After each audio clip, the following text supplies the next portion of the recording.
Welcome to week one here of high school football at Wilson Stadium here in Kirtland, Ohio, as a seven-time state champion and defending Division VI state champion Kirtland Hornets welcome in last year's state runner-up in Division VII, the Dalton Bulldogs. It's a rematch from last year's week one with a final of 14-7 in favor of Kirtland. This is the fourth time these two clubs have met, 3-0 in favor of Kirtland there. So we got a great matchup for you here. I'm Jeff Tyler, he's TJ Downing, and we're coming to you live on our SMG Network YouTube stream in conjunction with TKDS Sports. Tonight's contest is presented by Hilscher Clark Electric Company. Thanks for joining us. Before I get too far, how's it going, TJ? Well, I'll tell you what, man, last night was a fun start, partner. We were out there. They're down in Sandy Valley from us, and to see the Fairless Falcons come in, we saw a lot of new young talent on the field for both teams, and Coach A.J. Sarbaugh and his team would pull off the 21-14 victory on that standalone on Thursday night of opening week. Now we get a chance to see, I mean, come on, think about this throughout the state of Ohio. Are there two other schools that were both represented in state championship games last year at Tom Benson Stadium that are squaring off with each other? I highly doubt it. I don't think so. And then when you talk about a lot of new young talent, I think we're going to see that for both of these teams. I mean, you had a chance to call I had a chance to call Mogador Kirtland, and in the state tournament last year, you had a chance to call them, I believe, the following week in the semis against Garaway. Yeah, great game. Will Beers, Rocco Alfieri. I mean, these guys are gone. So, you know, Tiger Laverty knows what he's doing. I mean, there's going to be some guys that are really loaded, but I'm really interested to see what Dalton looks like. I mean, you got a new coach, Ray Leak. He comes in here, and he's going to acquire a good bit of talent, man. So it'll be interesting to see how he puts them all in place. Well, as you can see, you know, the Dalton travels well. We got a full house here on an hour and 10 minutes, 20 minutes from their home school. So definitely travel well, definitely have the support. They're coming off their best season ever. You know, 13-2 last year. And check this, TJ. Their two losses were both state title champions last year. Yeah. So week one was Kirtland. And then in the state finals, got knocked off there in a tough one against a good team. But I mean, it's interesting how it's sandwiched on both ends, you know. But the middle was just completely solid. When you think about having some success and only losing 14-7 to Kirtland last year, but then you go into the state championship game in D7, and everybody around the state of Ohio knows about maybe the most dominant football team of all time in our state, and Marion Local, the Flyers. I mean, they've just been on a tear. It's unreal what they do out there. And, you know, for Dalton and the community to be able to get that first taste of it, it's great. Doesn't matter anymore. Now you want to get back there and you want to try and win this thing. Well, and I've got some family in the Dalton community, and let me tell you, they want this one pretty bad. They're 0-3 against this club, and no shame in losing to this club. I mean, look at these numbers. They're 7-time state champions. TJ, in 14 years, they have 2 regular season losses in 14 seasons. So for telling Kirtland. me the odds on this one might be a little bit difficult. I think I'd like to see the Vegas odds on that one. But, you know, like we said, you know, Dalton's no slouch, and they're going to come in here. They're going to play hard. Some of these numbers for Kirtland, 3 losses in 6 seasons. And let's see, 14 seasons, they have 10 total losses, 5 of which are in the state finals. So they've got 7 titles, 5 runner-ups. It's insane. They got 3 undefeated seasons. Look at this one. This one blows me away. In the last 16 seasons, TJ, I'm sorry, 14 seasons, they are 214-14. Wow. And that's just putting it on people. And it's just, you know, it's just an incredible culture here. We talked about some culture last year. They just expect to win. And they're getting it done. Great facility here. We're on the Dalton side press box, and we were told that this they had a grass infield until this year. This is their first year with turf infield. Is that right? Yeah, and it's funny as we looked over at the press box that's on the home side. We're on the away side with our Dalton fans over here, but you look at the top of the school building, and that's where the home press box is fixed and situated to. As the AD Matt Paul told me, it's a little archaic, but I'll tell you what, it gets the job done. And again, it just goes to that thing that you and I talk about a lot, partner. There's really no feeling quite like small division high school football feeling in the state of Ohio. I don't think anybody does it better. Well, yeah, it's always fun seeing these small communities support their club. As the Dalton Bulldogs rush on the field, they are in their white jerseys, white pants with the orange stripe, black numbers trimmed in orange, black helmets, with the orange D on the side. As we wait for Kirtland to join us here, a little update from last night. We'll be giving you scores all night long as we go. There was 4 games last night. We were able to call that Falcon game. Fairless in a barn burner got that one. That's always a great way to kick off the season. Always comes down to the stretch versus Fairless and Sandy Valley. Fairless got that one 21-14. Perry Panthers against Central Catholic. Central Catholic, it seems like they're in a maybe a rebuild mode with losing some studs like Dan Boron and some other good players. They lost 35-0 to Perry. So Perry maybe righting the ship over there after a few rough seasons. McKinley was able to edge Warren Harding at home 26-19. And the Massillon Tigers, the defending Division II state champions, flew all the way over to Oregon to go against the NFL college prep team. And yes, folks, that is, I verified that today, TJ, that they are backed by the NFL. They have NFL dollars behind them. It's part of the NFL's effort to get football going over in London. You know, as you know, NFL is always over there playing a couple games a season, and they're trying to expand that. So Tigers got that W 35-20. We'll be giving you scores all night long as we go.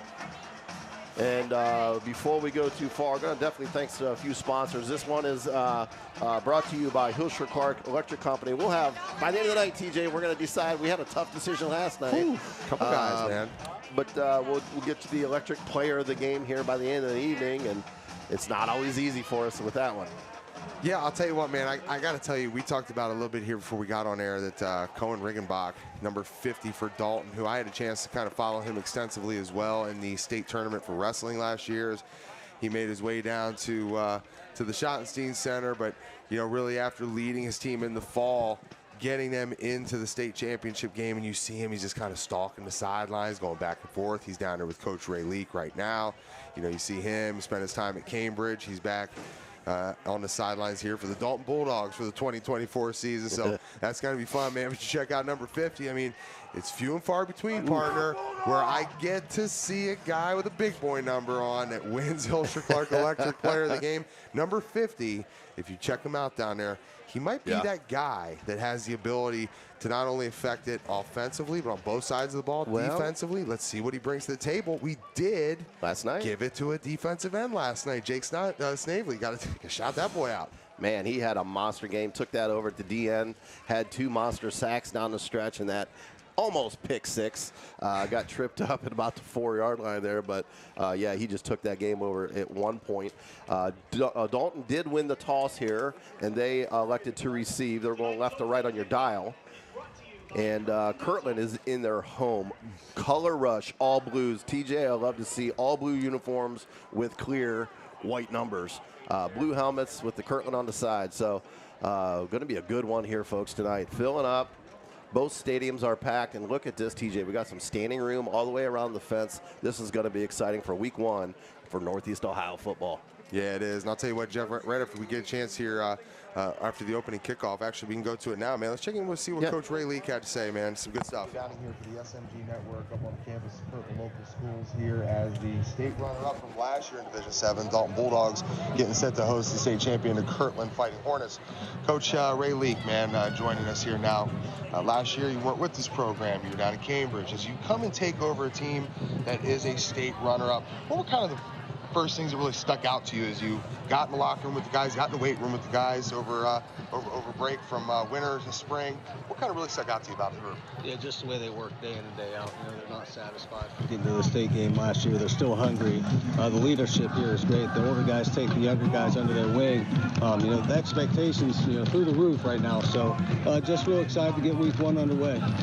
What would you say, I guess, if you self-scout yourself and kind of letting people know what some of your philosophies are, how you kind of maybe set up some of the guys on your coaching staff, and would there be maybe any new look to what the Dalton Bulldogs might come out offensively, defensively, and really kind of what's been your style and your fingerprint for programs that you've been in charge of? Yeah, I mean, we're gonna get the playmakers the ball first and foremost. You know, I'm a big believer in getting the guys the ball that are going to make plays and that are dangerous in space. So we're going to look to get them the balls in multiple ways, whether that's through the air, on the ground, a lot of RPO action here. So offensively, we're going to look to spread it out, and we're leading our guys with experience from last year. Defensively, we're going to run a 4-4. We know tonight we got to stop the run. Yeah, I'll tell you what, we can talk about love language a little bit, man, down in the trenches. I mean, you got a guy like Reagan back who comes back to talk about some of that experience from last year.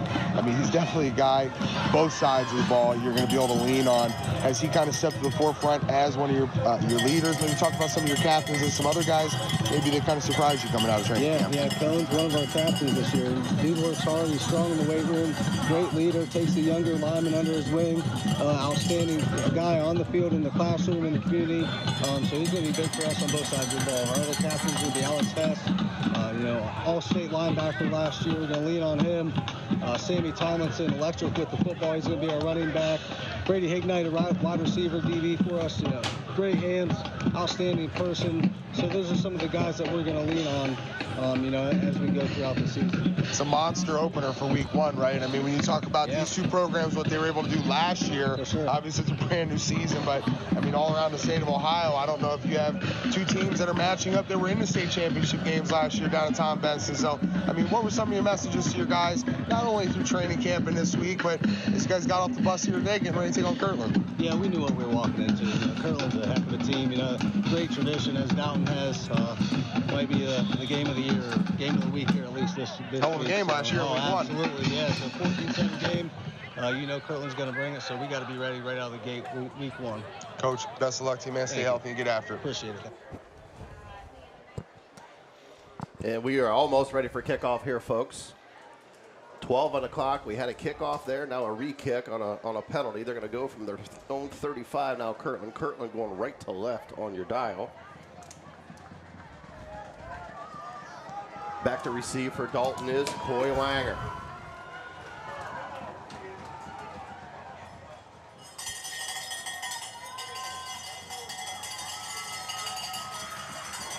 Here we go, folks. Leather on leather. Here's the kick.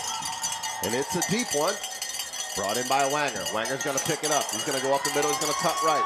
Make one guy miss and gets tripped up at about the 35, 36-yard line. So Dalton's first possession of the ball game. They're going to take over in their own territory.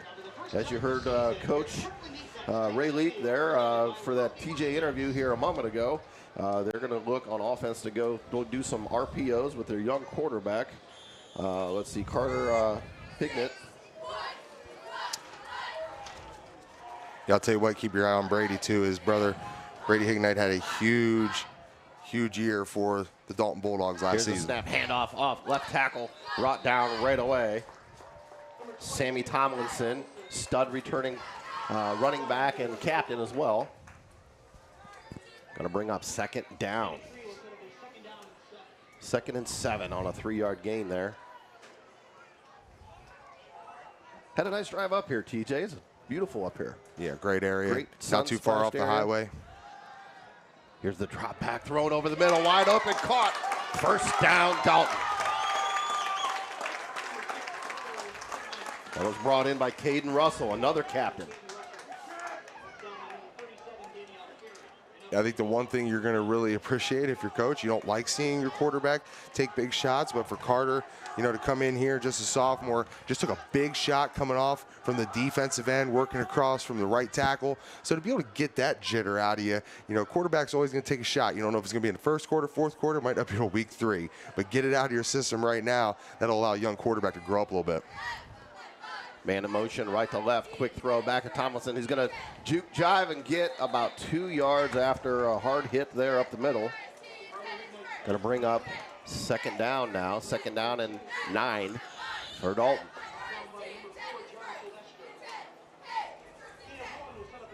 I always like to see not only the parents travel, but the student section is full. They got a American flag night over there for them. Yeah, you can see back over to the east, Jeff, there was a lot of Dalton local school buses that came up here, so they did travel well, packed the kids in, and create an atmosphere. Another handoff to the running back up the middle, got room to run, and near first down on an 8-yard scamper there, up the middle off tackle for Tomlinson.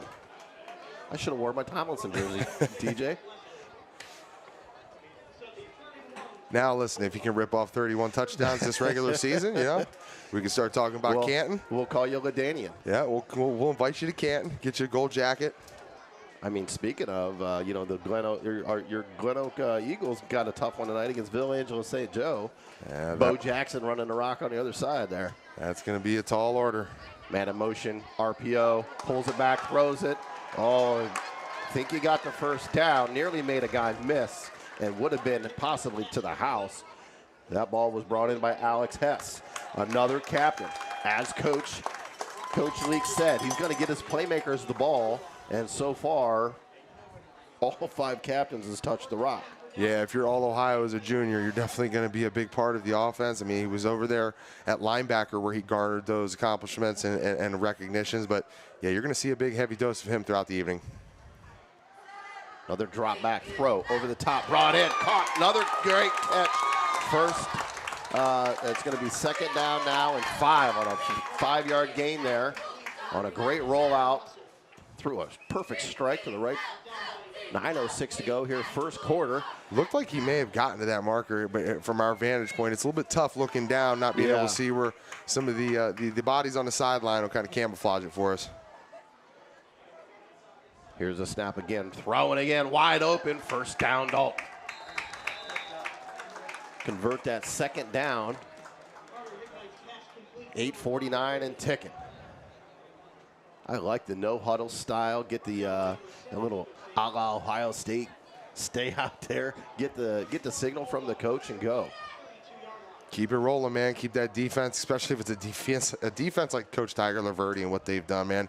Keep them on their heels as much as you can. Another throw over the middle, wide right, incomplete. Dangerous pass there. A little bit late. That was intended for his brother, Brady.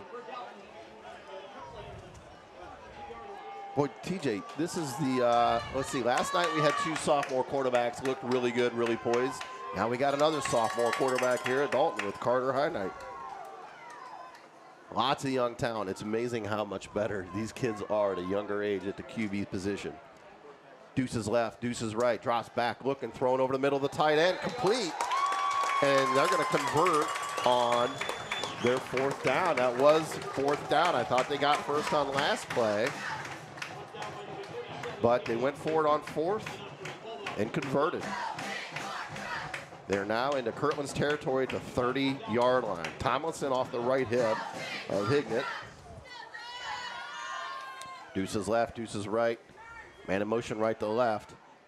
Dropping back, looking, no pressure, clean pocket, over the top, wide open. Touchdown, Dalton. Sammy Tomlinson, her 6th.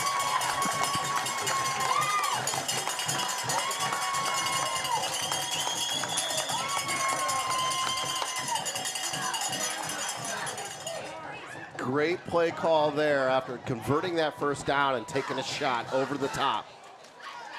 And Dalton, after an hour and 10-minute drive, draws first blood. Here's the PAT. Ball's down, ball's up. And it was questionable, but it got through. So it's going to be 7-0 Dalton. Well, coming off a state runner-up finish last year, I guess you probably can't ask for a better start than that, I mean, right? you can't ask for a better start than that. New head coach, lots of new young guys needing to step up, coming off their best season ever, and you put a drive together like that out of the gate on arguably one of the best programs in the state. Pretty impressive. While we got a moment, I'm going to thank a few of our sponsors. Walsh University, I'll be the voice of the Cavaliers this year for football and boys and girls basketball, so you can check me out over there. TJ, my partner here tonight, he does Wednesdays at the Wink, where he interviews quite a few other athletes over there, coaches, players, assistants, all kinds of things. And we'll have that up on our YouTube channel on SMG Network. So check us out. Give us a like and a follow there on all our social medias. We're also on Twitter as well. Drive Mine Group, Lindsay's Pizza. Boy, if you haven't had Lindsay's Pizza, I know you have, TJ. Do I look like I've had a couple pizzas in my day? Looks like you've had a few less in the last couple of years. I have not missed a meal lately. Kickoff nearly went out of bounds, but brought in. A room to run up the left-hand side, but brought down at the 29-yard line. So Dalton kicks it a little bit short, but they were able to cover that one up pretty good. And I got to shout out my nephew right there, J.J. Sunland on the tackle. Can't believe he's playing high school football already. Could be a future recipient of the Helsher Clark Electric Performer. Never know. He'd have to make some serious plays on punt and kick coverage, but he just made his first tackle there. Might be his first varsity tackle, to be honest.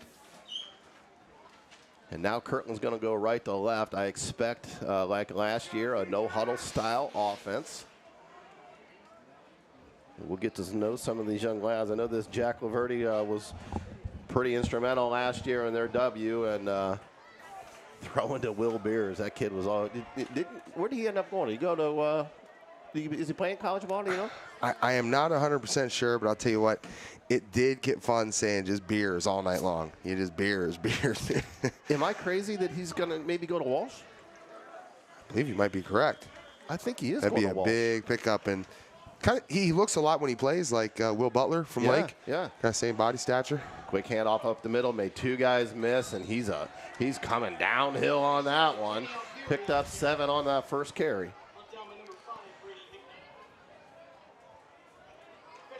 That was Danny Alfieri. We called that name a lot last year. It was him, and there was another Alfieri, right? Big brother Rocco. Yeah. Rocco was a load to bring down, man. Played the linebacker position as well. I mean, between him and Beers, it really seemed like those guys were the leader of this team. Kirtland going right to left on your dial, like I said, going to no-huddle style up, and now under a power I.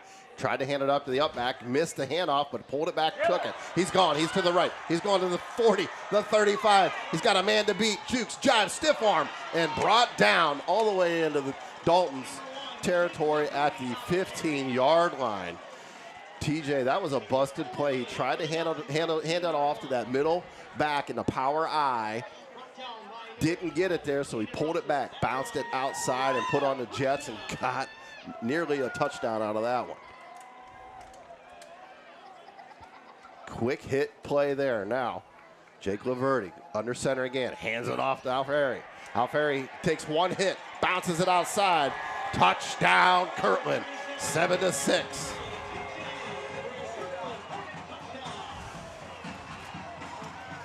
Well, I'll tell you what. Was that 4 plays, TJ? If you were wondering if the Kirtland Hornets were going to be intimidated by the Division 7 state runner-up taking the road trip, they were not. But again, you'll come to appreciate if you've never seen the Kirtland Hornets before. Most people haven't, and the efficiency in which Tiger Laverty's offense operates. Yeah. Obviously, we see Jake Laverty out there running it now. It's impressive to say the least. Here we go for the PAT. Hard count and offsides by Dalton. And I did it, TJ. I said Dalton. It's Dalton. It's Dalton. You get they're going to give you the one free pass. Yeah, I get one. And we'll sort out. It is offsides on Dalton. Let's see if that changes Kirtland's mind on going for 2 or not.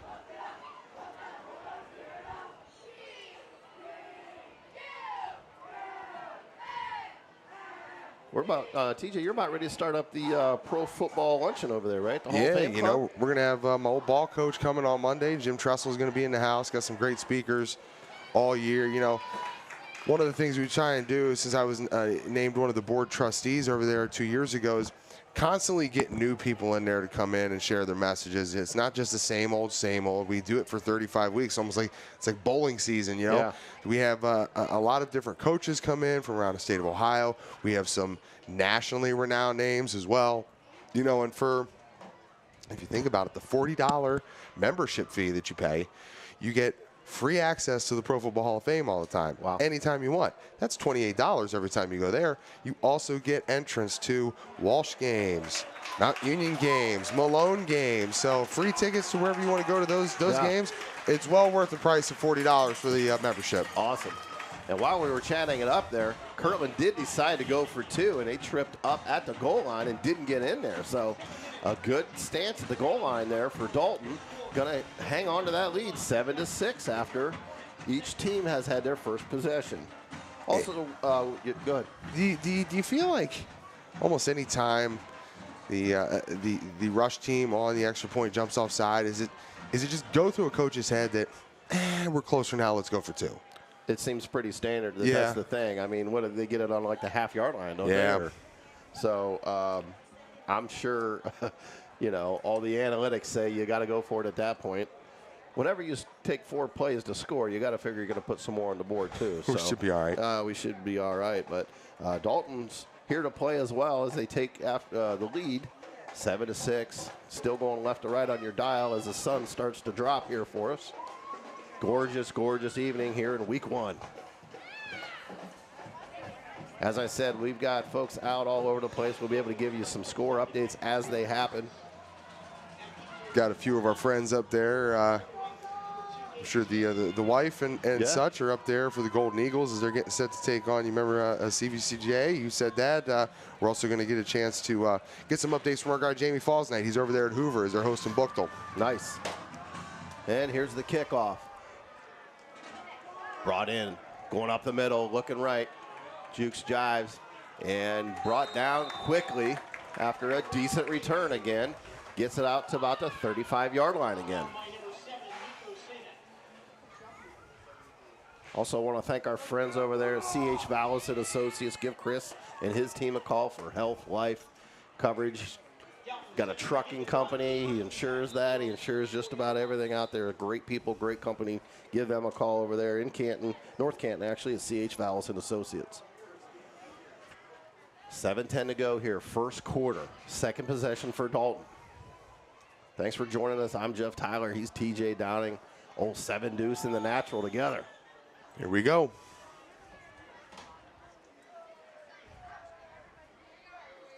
Here's a snap. Oh, he's running off tackle, and he got quite a few yards on the ground there, about 3 or 4 from the quarterback keeper. The quarterback put his head down a little bit there at the end of that thing and delivered a blow. I mean, see that from a sophomore, man. You can't help but get excited up here. I'm sure his offensive linemen appreciate that as well. I know you went to Glen Oak, TJ, but where I'm from, we call that corn-fed. Yes, that felt very corn-fed.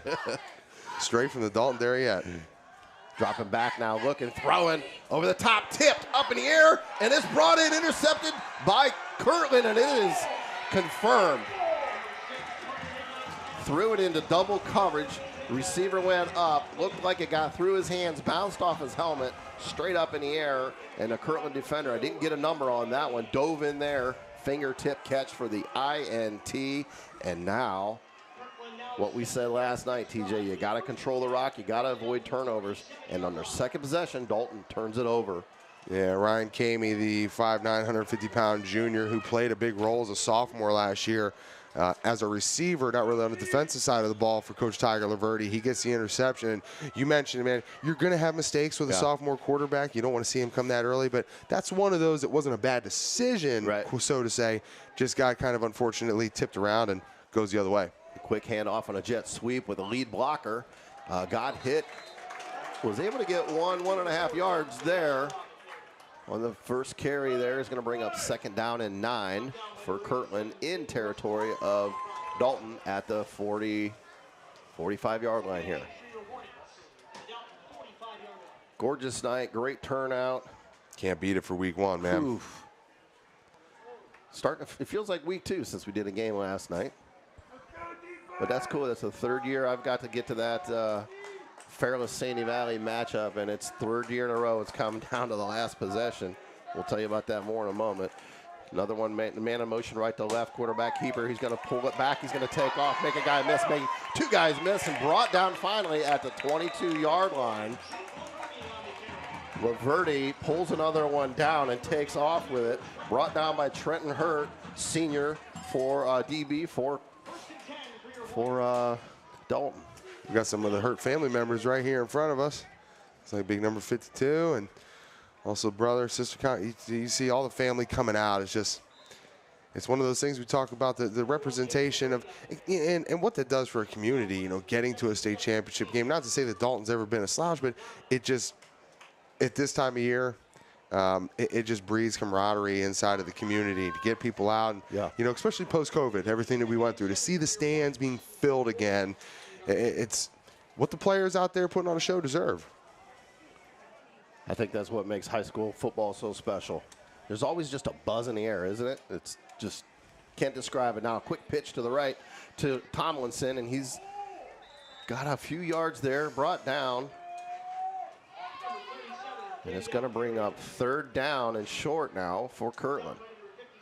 Boy, it looks like out of this offensive set and scheme for the Hornets, they're really trying to make an effort to get the edge, you know, really working some of the tosses, get to the outside, you know, see if you can kind of stretch out this Dalton defense and allow some of your blockers offensively to kind of just layer guys out and find a little crease, cut it up, and they've done a good job of that so far here in the first quarter. Now they're going to go to a power I formation again, which we saw a lot last year in the state game, and they're going to hand it to Tomlinson up the middle. It's going to be close. They might have to measure this one for the first.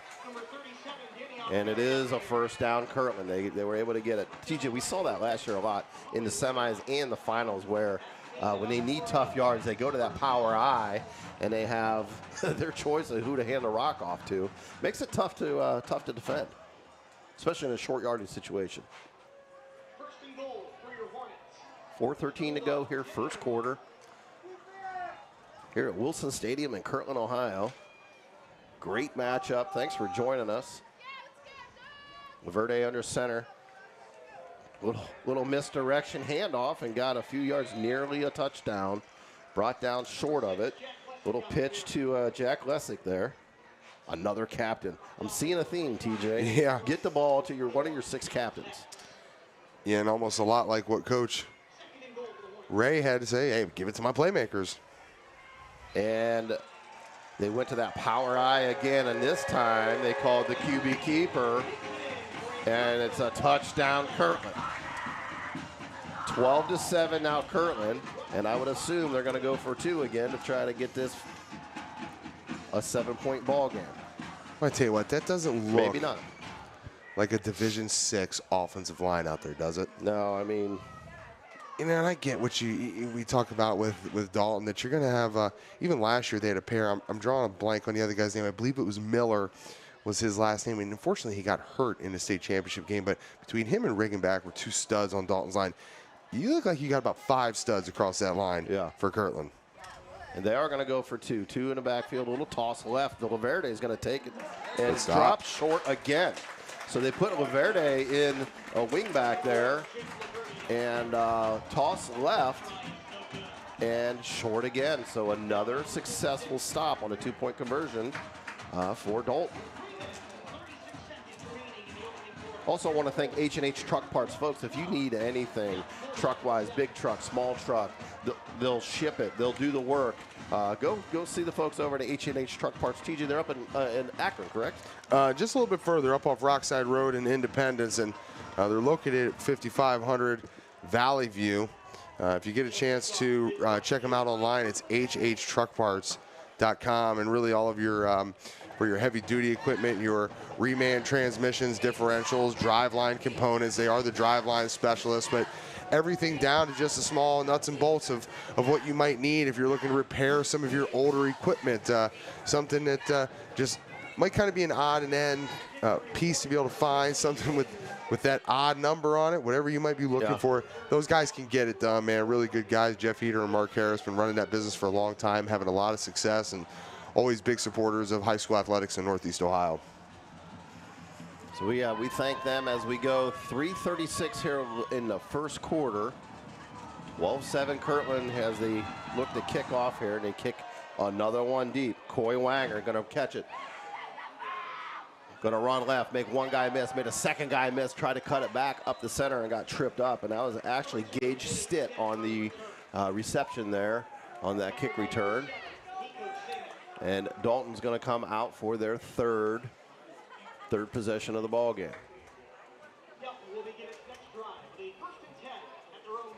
Also want to thank Nathan's Patio. Nathan's Patio, if you've been there, great food, great burgers, cold adult refreshments. beverages. Yeah, they've got plenty of refreshments there at Nathan's Patio. Nate Millman, one of the best in the business, man. Always give a shout out to him. We've done some of our shows over there, the High School Football Rewind. We'll be back there with that again this year. And Dalton, not afraid to go right back at throwing the rock, and they're going to complete the pass there on the flats on the left to Brady Hignite. You know, this is a big one here, Jeff. I mean, not to say it's every play is game-changing, every yard is golden, but just to see how Carter bounces back from a little bit of that adversity on that second series after having, some success on the first series throwing the ball. Be interested to see how the sophomore chucks it around here on the third series. Quick handoff up the middle and brought down right away. No gain on that one for Sammy Tomlinson. Now, I've been hearing about Sammy Tomlinson for a couple years now.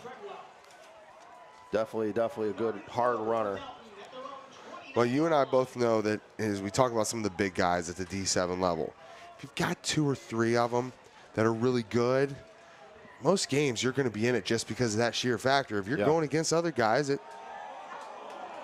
TJ, they might only be 170 pounds in the trenches. So if you got a couple 280 road graders, you're going to have some fun.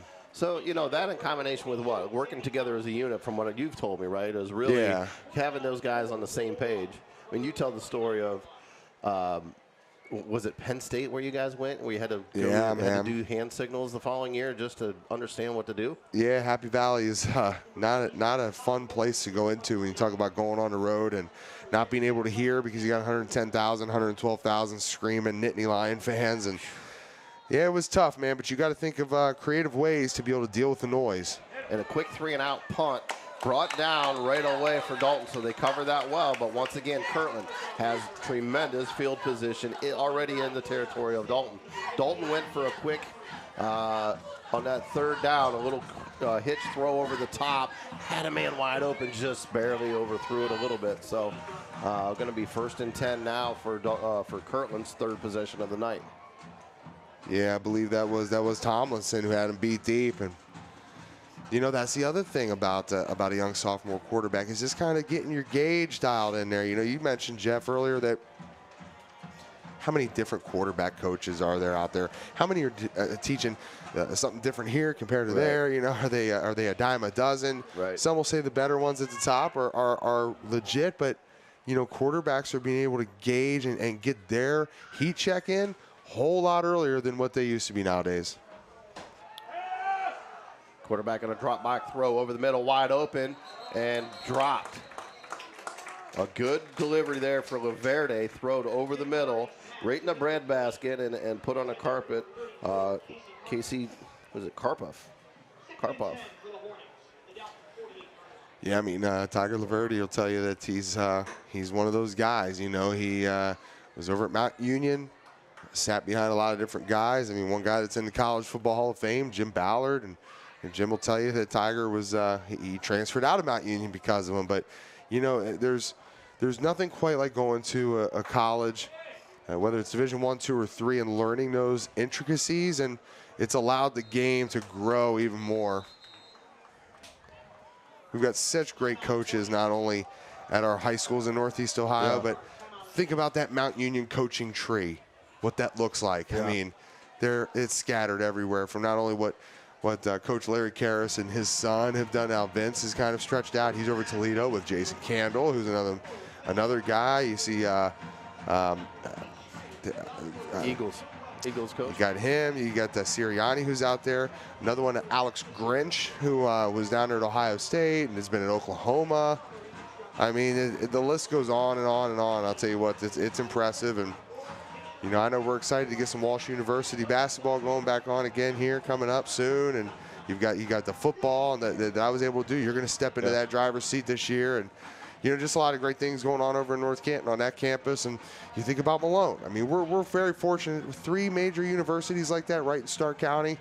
It's fun, and it allows a lot of these guys that may not be D1 college recruits. Not everybody is, but to be able to continue to play some ball, be able to continue to play your sport, whether you're a girl or guy, and get extra reps. If you can do that as a high school athlete, get extra reps post-high school career, you're blessed. Quick reverse here for Kirtland. It looks like it worked pretty well.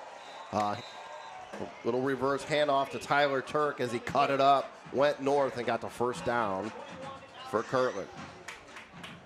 You know, interesting, as much running that has gone on here in this first quarter, that the first quarter hasn't gone a little bit quicker than it has. Right. I thought the same thing. Another handoff, a little toss left to Tomlinson, and he got another chunk of yards. You almost feel like it should be there. It should already be through the first quarter. I mean, right. You know, Dalton's had some pretty good precision and pretty good execution with throwing the ball. But I'll tell you what, man, when Kirtland gets going downhill with that run game, man, you better have some dudes with a little bit of rear end behind them to slow that down. And when you see a Hornet turning a corner, you better be able to come up there and bring the thunder. Yeah, it's pretty. They just seem to get into a rhythm when they get going, and you can see it developing quickly. And the 2 missed tackles there, brought down finally. I think he's short of the first. Going to be 3rd down and short for Kirtland, and they're in territory about the 25.5-yard line here in Dalton territory. Yeah, I think that's the one thing that you're not seeing a whole lot of here, which kind of fooled us with this first quarter, is a lot of foot on the gas pedal, not a whole lot of, you know, lagging around, huddle time in between plays. You know, get up there, get going, and play fast. Another handoff up the middle, and I believe, they gave him the first down on the last play there. So now it's going to be 2nd down coming up. Listen to Jeff Tyler, TJ Downing on SMG Network on our YouTube stream. Check us out all year. We're going to be broadcasting on here. We're going to be alongside TKDS Sports from out of Columbus down there. We're going to be doing a little more creative with some games like tonight, TJ. We saw on paper what this might be with, you know, a state champ and a defending and a runner-up in the state last year. We saw how good these teams were. It looked like they had a lot coming back. And like you said, I don't know that there's a better matchup in the state this year in this area for week 1. Yeah, and we think about some of the things we've been able to do with the Ohio High School Athletic Association, with what we do during the state championship weekend, and then also with the NFHS network, kind of allows us to be able to get out there with our friends at TKDS Sports and kind of roam the territory, roam the area, so to say, and reach out and give some love to those who don't always get it. Quick snap. Laverde's going to keep it himself, and he's going to make 2 guys miss and drag all kinds of Bulldogs clear down to the 3-yard line. So he got the first down. It's going to be 1st down and goal at the 3, and they are threatening to score once again, up 12-7. And Jeff, you know the other thing too. It's as we talk about Coach Tiger's son, Jake. You know, as we get to the end of this first quarter, they're going to let this thing run down. You know, you hear about, you're a basketball guy, you hear about gym rats, you hear about a coach's son, you know, and how the coach's son in basketball is usually going to be a pretty good player. Yeah. I think you're starting to see that here for Coach's quarterback. Yeah. Yeah, he looks like he's seen the game plan for a few years over there. He's been in Daddy's rec room watching film for a long time. While we're breaking here, we'll thank a few more sponsors. Cackley Insurance, Leathernecks Nation MC. I did neglect to thank our servicemen and women, both active and retired. We appreciate you. Heroes don't wear capes, they wear dog tags. We are at SMG Network, always been a huge supporter of our military and our veterans. Leathernecks Nation alongside the Save 22. TJ, I had a chance with Save 22 to play in their golf outing this past year, so that was a good time. But yeah, we just always shout out love to those veterans. We know what you go through. Well, we don't know what you go through, but we know there's struggles there, and Save 22 and other organizations around Northeast Ohio can help with that. So we just want to share our appreciation and love for you. Also, let's see, the pregame show was brought to you by C.H. Vallis and Associates. Halftime show coming up will be brought to you by LPL Financial. And I don't have any updates on scores yet. Nothing really happening so far. As soon as I get those updates, we'll get them to you. Also, the Drive Mine Group will be the post-game show as well. And at the end of the game, we will announce the Hilsher Clark Electric Player of the Game. And as we speak, it's wide open since a few different scores, a lot of different folks touching the rock. That's what makes it difficult for a team like Kirtland, where it's not one guy. It's 6, 7 guys. So we'll see here by the end of the evening who we decide on that, as the start of the second quarter is here. And the first down attempt, first and goal from the 3, back in that power I. They're going to do the middle back to Tomlinson, and Tomlinson pushes it in for a touchdown. Kirtland. 18-7 Kirtland.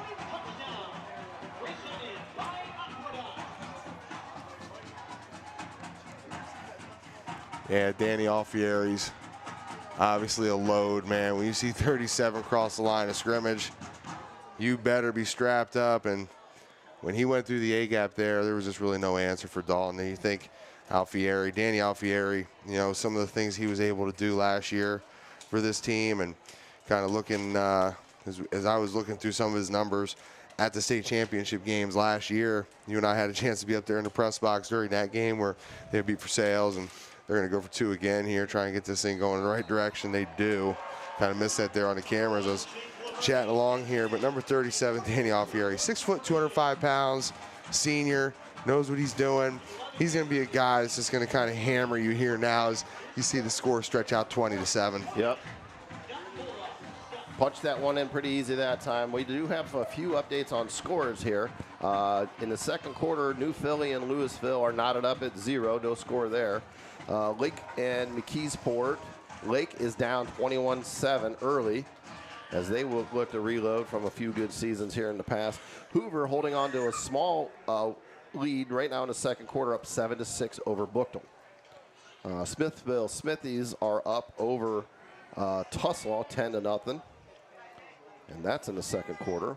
Interestingly, Tuslaw's coach happens to be one Brock Dial, who led the Dalton Bulldogs to the state championship game last year.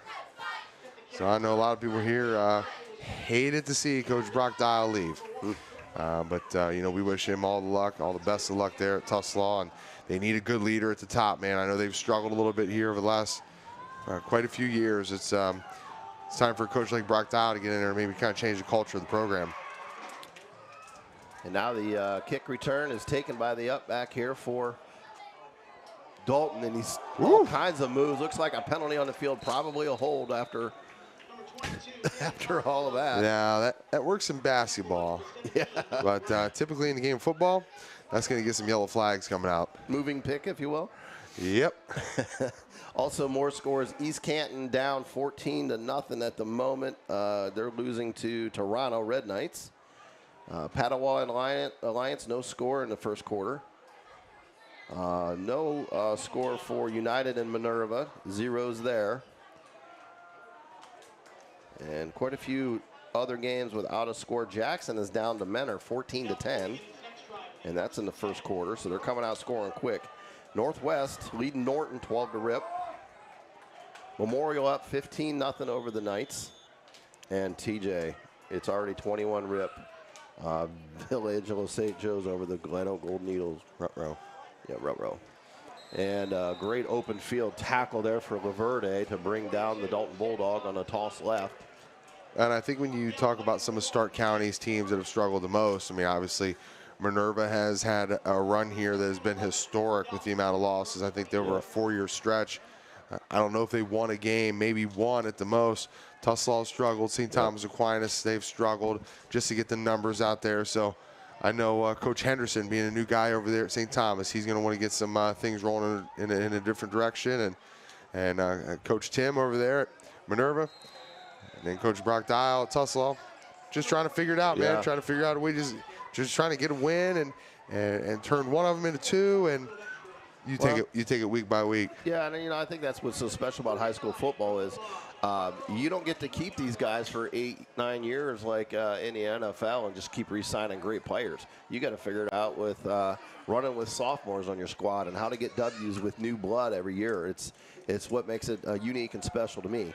Deuces left, deuces right, shotgun, hard count, looks like offsides by Kirtland. Oh, and they're going to call a false start on Dalton. So that's going to go against Dalton. That's going to push him back, make that 3rd and forever. 3rd and 14, 3rd and 15. As Dalton takes a timeout there and to regroup.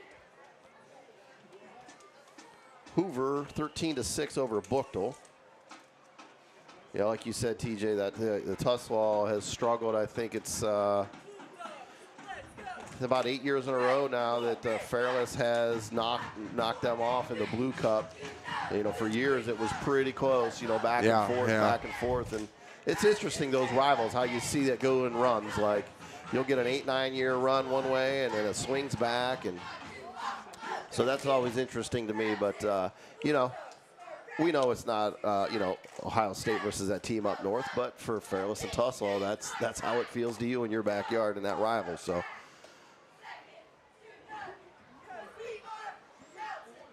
I'll tell you what, nice little scene up here, man. You know, we weren't really sure what we were going to run into here as they told us about the press box being up on top of the high school. And they got some smoking going on over there. You see some food being cooked. You talked about the moms over there selling clothes, some nice merchandise, and cool little feel out here in Kirtland. Third down, broken play, broken pocket. Got Carter Hignite got sacked there from behind. And it's going to bring up a punt situation out of their own territory, in their own dead zone, if you will, for Dalton. Yeah, this one's going to hurt right here because you're definitely going to be giving Kirtland, barring any crazy type of botch punt. Ooh, high snap, and got blocked by Kirtland. And they're going to really take it over in tremendous territory, almost in the red zone already.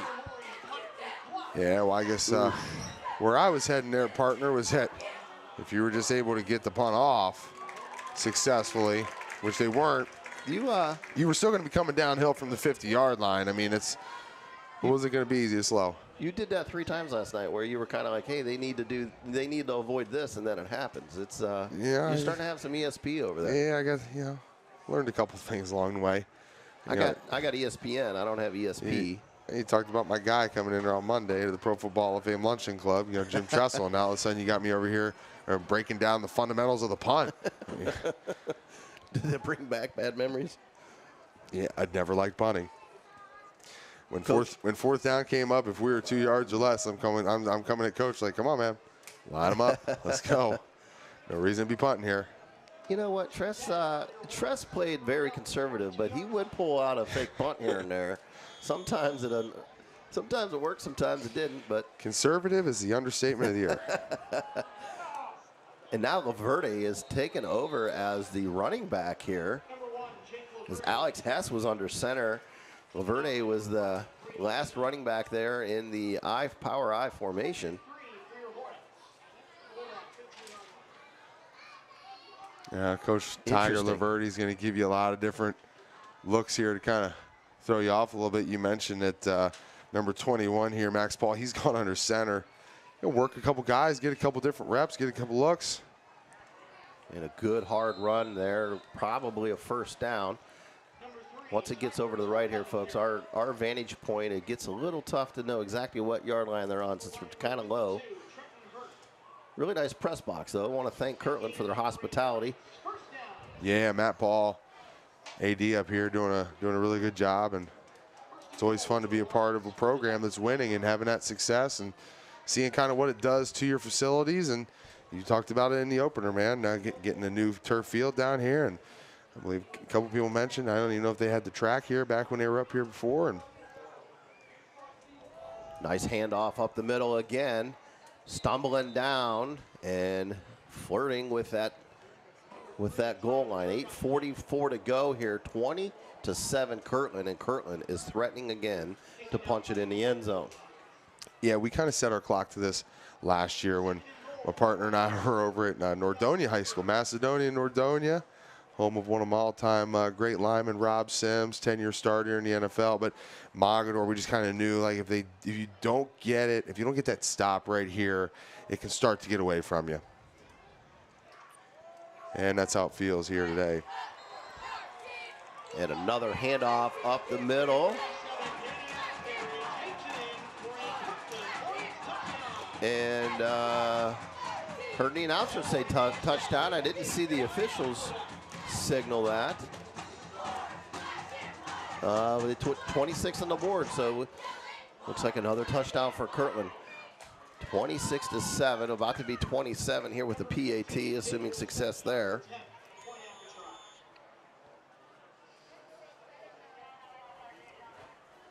Here's a snap, ball down, ball up, and good. 27-7 with 8:13 left in the second quarter. TJ, if you're Dalton and Coach Leak at this point, you gotta put your foot on the gas somehow and stop this bleeding. They went out first possession, marched up the field with an impressive drive. Kirtland then right away on a 4-play drive on their first attempt, marched down and got the tutty. And then it's been all Kirtland since then. 2 turnovers. A turnover over the middle cost Dalton 6. And then just right there cost another 6 on a blocked punt. So well, I think what you got to get back to is trying to find that Sammy Tomlinson streaking down the field. I mean, you missed on that one. That would have helped you on the second series of the game, and you'd be sitting here with 14 instead of 7. You know, so as Coach Leak mentioned, man, put the ball in the hands of your playmakers. I mean, that's really all you can do. And if the game gets away from you, it gets away from you. But at least you know you gave the game plan and everything that you put into it a solid shot, and just give Carter a chance to chuck it around. You're going to what you're going to get here is you're going to get reps in week 1. Yeah. And he even said it. We knew what we were getting into here, but hey, let's play the tough guy. And a lot of people will say, you know what, you may struggle in week 1 against a great team like this, but it could also lead to you ripping off 9 straight victories. Right. And brought in, got 2 lead blockers, trying to get it to the outside. Great blocking, cuts it up. Busted 2 tackles and got it all the way to midfield, so that is exactly what Dalton needs. Getting them across, almost across midfield at the 50-yard line as they take over again. Nearly got a little bit chippy there, but good job for the coaches to get in there and get them separated pretty quick. 8:04 left here in the second quarter, 27-7. And it looks like a block in the back for Dalton. Yeah, and I think there was a lot of fans over here underneath us that maybe saw a little something at the end of the play there as well. I kind of caught it with my eye that maybe one of the Kirtland players getting a little bit too into it after the whistle had blown. And so that huge run back is going to be negated on a block in the back for Dalton. So they're going to be pushed back now to their own 23-yard line. That is a killer right there. Huge. I mean, you're taking away almost 30 yards of positive offensive starting position. Not going to bode well. Trips left, single right, and had a man open on the screenplay, but he is on the carpet, and he is not. He is injured, and that's Tomlinson getting up pretty slow. I'm not sure what happened. I don't know if he got chipped by a linebacker there in the open field as they were trying to do a screenplay to Tomlinson. And I think he's holding his arm. He is. Oh, that's not good. He's walking off of the field, folks, but holding his arm, no collarbone maybe. Yep, that's looks like a collarbone to me. It's one guy you don't want to see come out. And, not only what he's meant to your squad. I mean, you think about one of the other really talented players that Dalton graduated last year. That was Grayson Siders, and got a chance to follow him all the way through his district tournament run, all the way down to the state tournament wrestling, and just one of those tough as nails guys that you're running out of that kind of full house backfield, and when he gets the ball and the physicality that he brings with running it, and kind of a nice switch up from a guy like Tomlinson here, who's going to be more your speedster. We saw him juking, kind of sidestepping, trying to make guys miss. And, so now you're going to maybe look to get, more love from Alex Hess here and get him a little bit more burn out of the backfield. And, again, go to the shotgun and try and figure it out. You talked about it, Jeff. What are you going to do here now when you're trailing like this? Well, go 5 wides, empty backfield. Man in motion behind, a little fake toss. QB keeper now up the middle. Made 2 guys miss, put the hand on the ground and kept moving. Got 9 yards out of that one on that second down. Going to bring up 3rd down and short. And I just noticed, TJ, with Tomlinson coming off the field, he's got one of those braces on his arm, and I don't know if it's what it's for or not, but remember back in the day, Ray Lewis had that one on his bicep that didn't allow his arm to go over his head. It looked like that's what it is, and that's what he was holding. So they're working on him over there. A great streak with a tight end complete. First down and a lot more all the way into the 45 of the territory of Kirtland. So a great play there.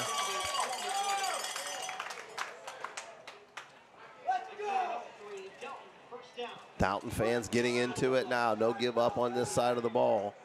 27-7, 7:22 to go. You're listening to Jeff Tyler, TJ Downing on the SMG Network. Here's a snap. Here's the handoff. Getting to the outside and got a few yards on that one. So positive yards again. Dalton now getting a rhythm here on offense.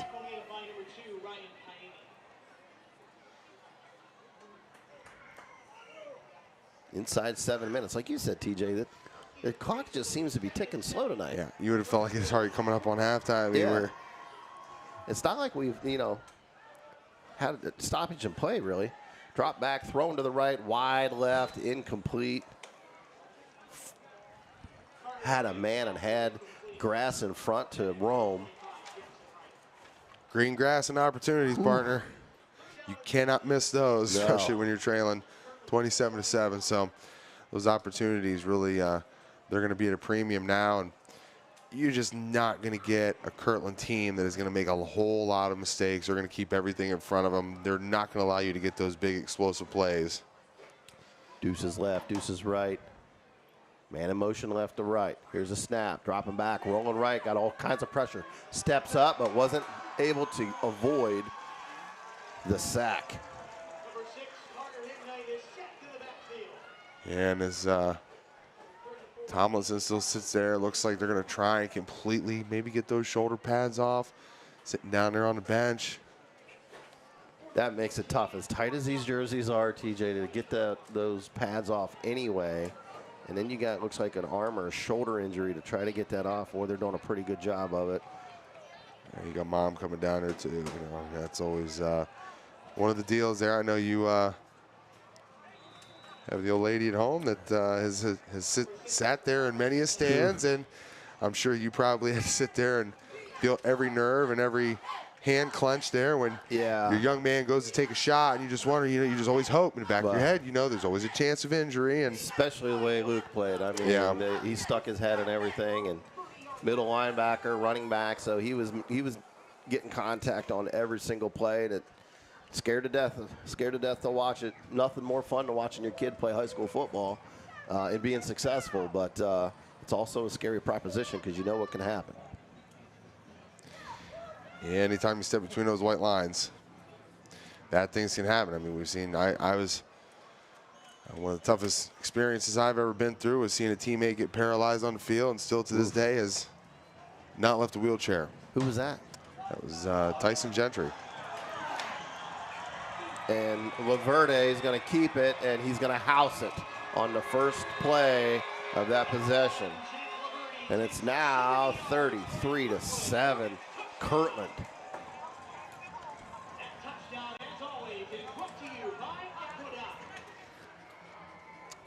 Wow. Yeah, and not having 22 out there, missing on a couple things on the second series. Ultimately, the interception, you felt like some things just started kind of toppling and adding on to each other. And not that this Dalton team has done anything. Missed tackles or not being in the right position, or typical things that you see from a group that could be trailing the way that they are right now, 34-7. Just a big play here, big play there. Kirtland's just a little bit that much better. Yeah, seems like it. Here's an update on some scores for you folks. McKeesport is holding on to a 21-7 lead over the Lake Blue Streaks. Louisville has now scored in the second quarter. That late game is in the third quarter already. Louisville is 7-0 over New Philly in the second quarter. Hoover holding on to a 13-6 lead in the second quarter. Tuslaw looks like they got a safety. Tuslaw on the board. Didn't have that on the bingo card as the first score of the year for a safety, but Tuslaw down 10-2 versus Smithville. Toronto 21-0 over East Canton. In the second quarter, it's 28-0 Villa Angelo St. Joe over Glen Oak. United over in Minerva, actually still no score in the first quarter. East and Whetstone, no score in the first quarter. Canton South down 12-0 to Benedictine in the first. Let's see, Warrensville Heights and Marlington knotted up at zeros. They are in the first quarter. Jackson, let's see here. Jackson down to Menor, 14-10. Lucas Eckerman, I know you've seen him. That's another impressive young man. He's a junior now, and saw him do one of the most incredible high school drives I've seen to win a ball game last year against Menor. Was just incredible. So it looks like another barn burner over there happening. 14-10 in the first quarter. Jackson trailing in that one. Northwest up 12-0 over Norton. Padua 13-0 over Alliance. And Memorial 15-0 over St. Thomas Aquinas. And return there for Dalton, gets it down to the 25. And looks like Tomlinson's evening is done. He's got the pads off over there. He's sitting up chatting, but it looked like a collarbone, shoulder type of injury there. So we'll pray for that young man. Hopefully gets healthy quick. Kind of already expecting that what it might have been just with the brace that he already had going on underneath there. So, you know, you always you come into a season and hope you've done enough to repair anything that may have been beat up before, man. But once you start taking those live shots, whole different ball game. This is a little different. And an off tackle handoff there goes nowhere. Gonna bring up 2nd down and 10 for Dalton.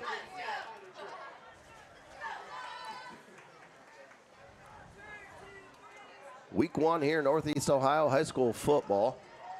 You're listening to Jeff Tyler, TJ Downing on the SMG network on our YouTube stream. We'll be we'll give you guys heads up where we're at each week, what games we're doing, and where we're doing it. If we're on the TKS NFHS stream or if we're on the YouTube stream here, we'll keep you updated on that. We can do either one. And a near pickoff there as I was chatting. Aaron Flats and a wayward pass, but it was dropped, so it's going to bring up 3rd and 10 now for Dalton. Yeah, you can check out some of our social media sites over on Twitter at Stark Media Team and SMG Network 1 on Instagram and Facebook. And we'll let you know early in the week where we're going to be at. We're kind of given the flexibility through some of our partnerships to be able to cover a more select game throughout Northeast Ohio and even kind of stretching down towards Central Ohio. And should be fun here as we kind of try and get some of those select premier games for you to be able to watch. Here's another drop, wobbly throw, nearly picked, but caught. It's a nice ball for a sophomore. And it is going to be, they're going to give him a 1st down. It was close, and it looks like he got that ball extended over the line for a 1st down. Huge 1st down there to keep this alive for Dalton. They got 5 minutes here left, down 34-7 in the first half. Ball down, looks like no game clock. The game clock's not working, so it looks like it's going to be on the official. Trips right, single left. QB keeper up the middle, kept it himself, didn't get anywhere on that one. Carter Hignite brought down right away. Clock ticking, 4:42 to go. It's a hell of a tackle coming in there by number 3. Real nice. Tyler Turk, the senior 5'7", 170-pounder. Just kind of spied and waited to see what he needed to see. And once Hignite got across that line of scrimmage, he wasn't going to get another yard without the missile coming in there. The Turk missile. Ooh. Number 3 brought him down. You know, like you said, TJ, whether Dalton can get this together and pull this out or not, we'll see. But, you know, when you go against a team like this at the beginning of the year, it really lets you know where you're at, right? You'll learn a lot about yourself. Certainly learn where your holes are. They're probably not going to play a team this tough until maybe week 2 of playoffs. They get that far. I mean, maybe not until week final. 4 or week 5. Week 15. I mean, you know what you're getting with Marion Local. Yeah. But I'm going to tell you right now, this is people could say that's a bold comparison, but there's not too much further off that this Kirtland program sits behind a Marion Local. I mean, I mean, what was this? It was the outlandish stat that you gave earlier. 2 regular season losses in how many years? 14. Whew. Man. 14 years, 2 regular season losses. In the last 6 seasons, they have 3 losses total. And let's see, 2 of those 3 are in the state finals. It's just insane. 5 undefeated seasons. They were undefeated for a 3-year stretch from 2018 to 2020, TJ. Didn't lose a game. They were 10, 20, 30. They were 41-0 over 3 years. The only thing that COVID didn't slow down was the Kirtland Tigers. Jeez. Man, come on. Yeah, I mean, oof, incredible run.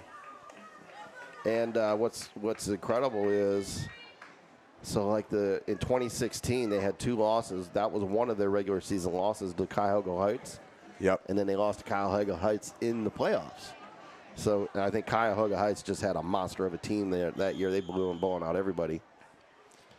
Talked a little bit about Northwest leading over Norton. He's mentioned that score 12-0 for the Indians. Tyler Pappas 42-yard touchdown pass to Carson Nicky. In a great in route there, completed pass, first down over the middle. Got that ball over there to Corey Wanger. They told me here the coaches keep an eye out on him. He's a dynamic player, senior wide receiver. And they're now, with Tomlinson out of the ball game, you got to find other playmakers to get the ball to. Good ball there by the sophomore. Again, Hignite can throw a good ball. I'm sorry, he's a senior. Quick handoff up the middle. Oh, I was right the first time, TJ. Carter is a sophomore quarterback. His brother, Brady, number 5, is the senior. Brady played a big impact in the game. In a lot of those playoff games that allowed Dalton to get to that state championship last year. Carson kind of got a chance to watch that. Deuces left, deuces right. Carter Hignite. Looks like he's going to be a good one, man. Yeah. Oh, nice little play, little throw back. Got his player in space. Going to keep the clock running. Going to be short of the first down. Going to bring up 3rd down and 4, I believe. You know, if you can tell anything from a 34-7 ball game, I mean, you're going to find out a couple of guys who really care, who really want it, who have the ability as a sophomore to kind of step up and be that guy. And Carter Hignite has shown that so far. I mean, that interception, you can't really put it on him. It was kind of a fluke, lucky thing for Kirtland. But, you know, when a sophomore comes in and can operate the offense, an offense that has some pretty good weapons, you gotta have a little respect for that. Right. A good another throw over the rope on a 5-wide formation. Another rope. And TJ, what's impressive about that? And this is where you really look deep into stuff. Coach Ray Leak, the immediate play after that interception, he went right back to a throw in the flats. It's not an easy throw for his sophomore to make, and he went right back and completed it right away. That just shows confidence, man. 5 wide again. Hignite throwing over the top, had a man. Picked off, though, by Kirtland. I think he was trying to go a little bit more over the top, just underthrew it a little bit on his streaking wide receiver there. And a good athletic bring in. I think that was Jack Lessick there. Yeah, that was Lessick, number 6.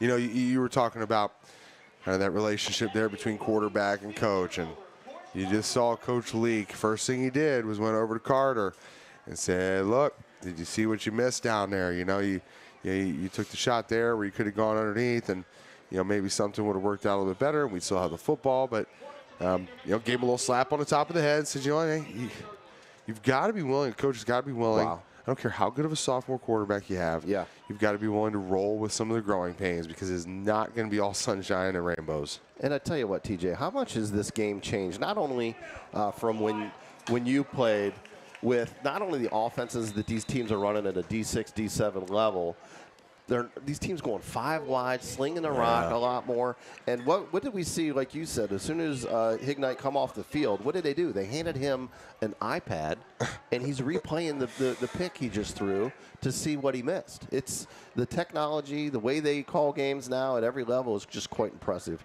And Laverde is off to the races again to the 20, the 15, all the way down to the 14-yard line, knocked out of bounds again. Laverde is getting his wheels going. 34-7, threatening to punch it in again here before half with 1:32 to go into halftime. And that would activate your running clock to start the second half. Kirtland is starting to have their way with that blocking there in the middle. I think you probably make a pretty solid bet that this team is going to be back in the thick of it again for a state championship. Yeah, I don't know that Vegas would even take a bet on that at this point. Man in motion again, Laverde with the handoff up the middle. Blocked it twice, nearly fumbled, but he hung on to it. As Alex Hess brought him down there. Going to bring up second down and I believe about 7 yards. I mean, essentially, Mr. Laverde there, he was built for kind of this moment, right? To take the reins of Dad's offense and go ahead and bring home a state championship for yourself. He's seen quite a few of them. Yeah, hit the shelf throughout the years. Do you know what year it is for Coach Laverde? I believe he was hired right at the turn of the century. Trips right.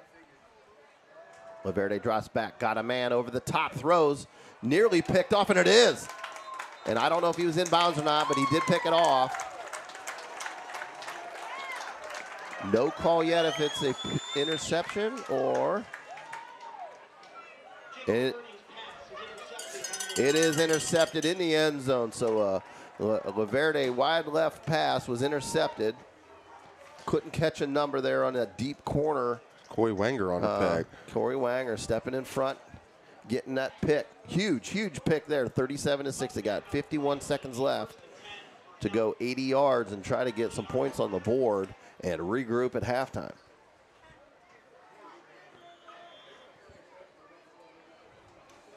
It was always kind of a running joke there for a long time. Was, well, what type of adjustments do you make on a 34-7 ball game? A lot. Yeah, and you see the yellow flag come in. If you're coach, it's like, hey, okay, pretty much everything's gone wrong, so let's just throw it all out. Yeah. And we can go ahead and start this thing from scratch. TJ, I always thought as a coach, man, you can learn so much, sometimes more from a tough loss. 1,000%. Getting knocked off the field with your tail between your legs than you can from the reverse. Test your intestinal fortitude. What kind of guts do you have? How are we going to respond? Winners get knocked down, but they get back up, right? So we'll see what happens there. They're going 5 wide. They're not afraid to sling the ball still. Perfect. That in route has worked a bunch, and they caught it and then broke a tackle, got some extra yards there. Corey Wanger starting to step up for these Dalton Bulldogs, giving them a shot here. Midfield, first down for Dalton. And TJ, Lake Blue Streaks have tied it up 21-21 in the fourth quarter. So they've had a big comeback here. Quick out. Dangerous pass. That's about a 45-yard rip over right in front of us on the sideline here. No way that's in the fourth quarter already. I don't understand how. Did they maybe start early or something? 6:30 game? Unless something like that happened. Wow. Talk about a quickie. That might break the record. 5 wide, rolling left, got all kinds of pressure. Get rid of the ball. Unfortunately, TJ, at the high school level, if you're outside the pockets, you're not allowed to throw the ball away. That's intentional grounding still, correct? No, he's still good. He's good. No, I think if you're outside the pocket and you throw the ball away, it's intentional grounding at this level. It's a 15-yard penalty. I don't think they're going to do anything on it right now. Well, I think there was a receiver there, so you had one in the air. Yeah, Yes. Yep. There was a receiver about 6 yards away. But I think just in general, I think that rule needs to be changed. I think there's a safety thing there. QB rolling around, running for his life again, getting swarmed, trying to break tackles, and he does. He broke them all and finally got brought down short of the line of scrimmage. It's going to be 4th down and long. 4 seconds, probably just let this one run out to halftime, and they're going to do that. Go into halftime. Kirtland's going to get the ball back right away, up 34-7. And before we go to break, let you listen to the bands here. We're going to give you some updates on scores.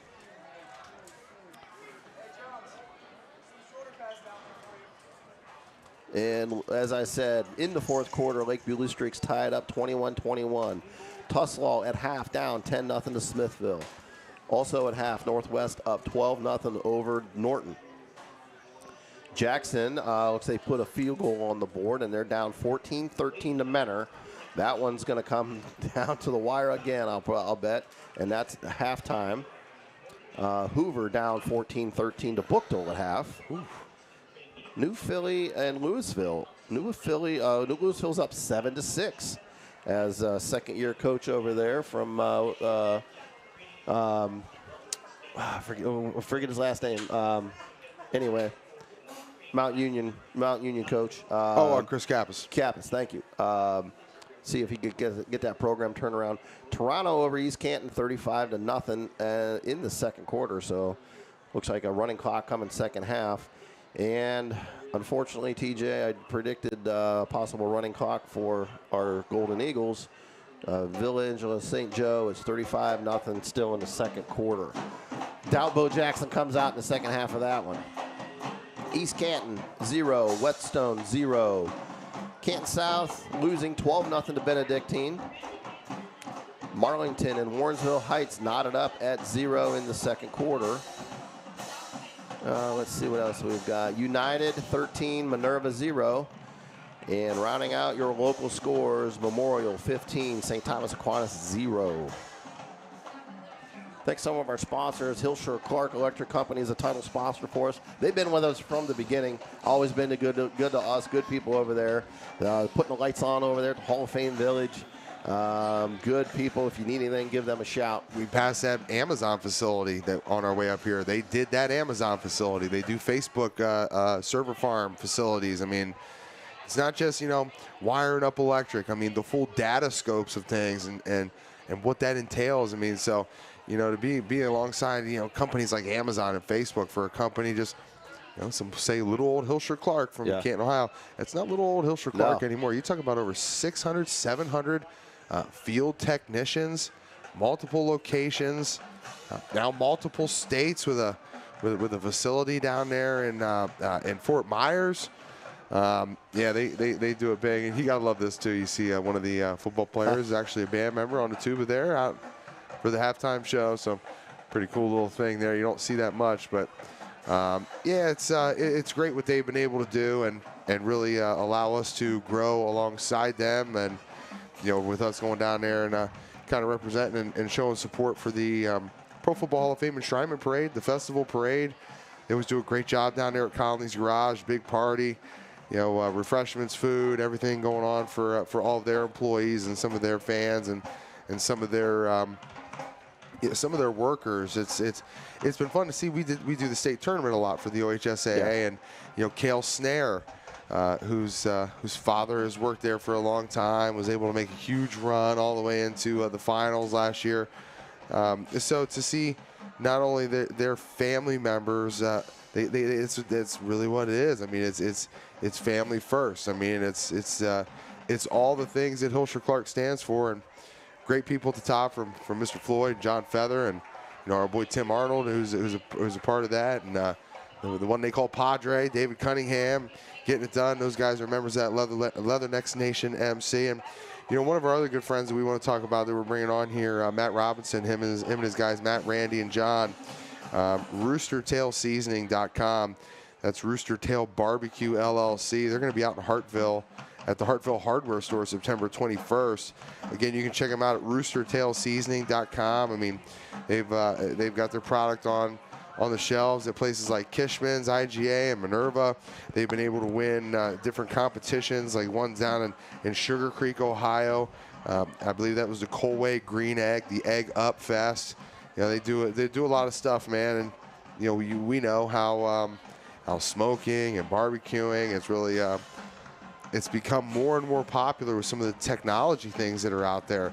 You know, you can Bluetooth in to your smoker now. What? You know, they've got smokers that you can Bluetooth into, and you don't even need to be there. Set it, forget it, and you can monitor the temperature from all the way up here in Kirtland. So by the time you get back, you got a brisket that's just waiting for the natural back at home. You know. You keep talking about brisket, man. You did that last night to me. Now I got a craving for that. Yeah, man. Burn ends, can't go wrong with that. You know, that's what's good. When we did that Perry game over there, the students have that cooking class, and they made some of the best brisket I've ever had. Pretty darn good. Other sponsors of ours, Walsh University. I mentioned earlier I am the voice of the Walsh Cavaliers. I'm real proud of that, the relationship we have with them over there. You'll be able to catch me on Saturdays on the GMAC, the digital network over there. And for football games, I'll be doing the boys and girls basketball as well. We'll see how they can, the boys team can reload after losing some real studs in a transfer portal after being a three-peat and the GMAC champions. We'll see how the boys basketball can come back from that. And the girls basketball, I expect them to be pretty decent this year too. They got a lot back. It's third year for Coach Swiss-Gable. We'll see, you know, how he settles in. He settled in a lot nicer of year two than year one. And so we'll see how that comes. And you know, Coach JY always puts a team on the court to play ball. So you know, but think about how he's been hit by the transfer portal. Oof. You know, and guys that want to go and take a peek at what Division I college basketball looks like. You know, you have a monster season at Walsh. You know, you maybe you put a GMAC championship on the shelf, or you know, you qualify for the national tournament, whatever it might be. When you're that star player, you know, you're going to go and get an opportunity to maybe take a look somewhere else, or on a reverse end. Kobe Mitchell, who maybe wanted to get more of a look while he was at Akron. He says, oh, well, I'm going to go down to Walsh and be the guy. And, man, talk about how he helped that team last year and the benefit it was for Coach JY to get a D1 guy to come to his program. Yeah, absolutely. It goes both ways. You know, I look for Kobe Mitchell rather to step up. Kobe Johnson's a kid, the local kid playing over at West Virginia. But, yeah, I look for to see what that looks like with him stepping up this year, now being the man. Now that you got one of your best players in school history, Garrison Kiesler, transferring to D1 school. There you go. There's that one too. I'll tell you what, Garrison's a fun kid to be around. You know, he's strong in his faith. He's been a leader, and I still remember I always tease him anytime I'd see him. You know, when he was just a young buck, I believe, just starting out as a freshman, sophomore for the Green Bulldogs. It was the Mercy Medical Classic at North Canton High School, and he took an elbow to the nose as he was at the three-point line. I want to say he was on the baseline, out behind the three-point, and he goes to pump fake it, which he was typically always firing that three ball, and especially as a young guy. Yeah. You know, now with a bigger frame, he was able to do some more of that damage inside in the paint. But he pump faked it, and he went to take it to the rack, and he took an elbow to the nose. And when I tell you, there was blood leaking everywhere from this young man's head, and it was all over the court. They had to stop the tournament for a while. I mean, just to get it cleaned up, let alone to get it to stop. It was crazy. I always kind of tease him about that, but that was kind of his introduction to varsity basketball. Yeah, and it doesn't stop because the kid took probably 3 or 4 charges a game. Yeah, I'm sure they don't track who's taking the most charges at Walsh University, but it's got to be a pretty tight race between him and Lauren Galaska. Lauren Galaska took just as many, man. They both got a lot of skin on that court for sure. I would feel bad for her. She'd come in for some of our broadcasts, and you can see her almost like limping. Like, she's like, my back hurts, you know, and you're like, yeah, you're 20, 21 years old yet? You know, I took like 5 charges last night, you know, and you just think about your back going down. I mean, hitting that hardwood, it's so unforgiving.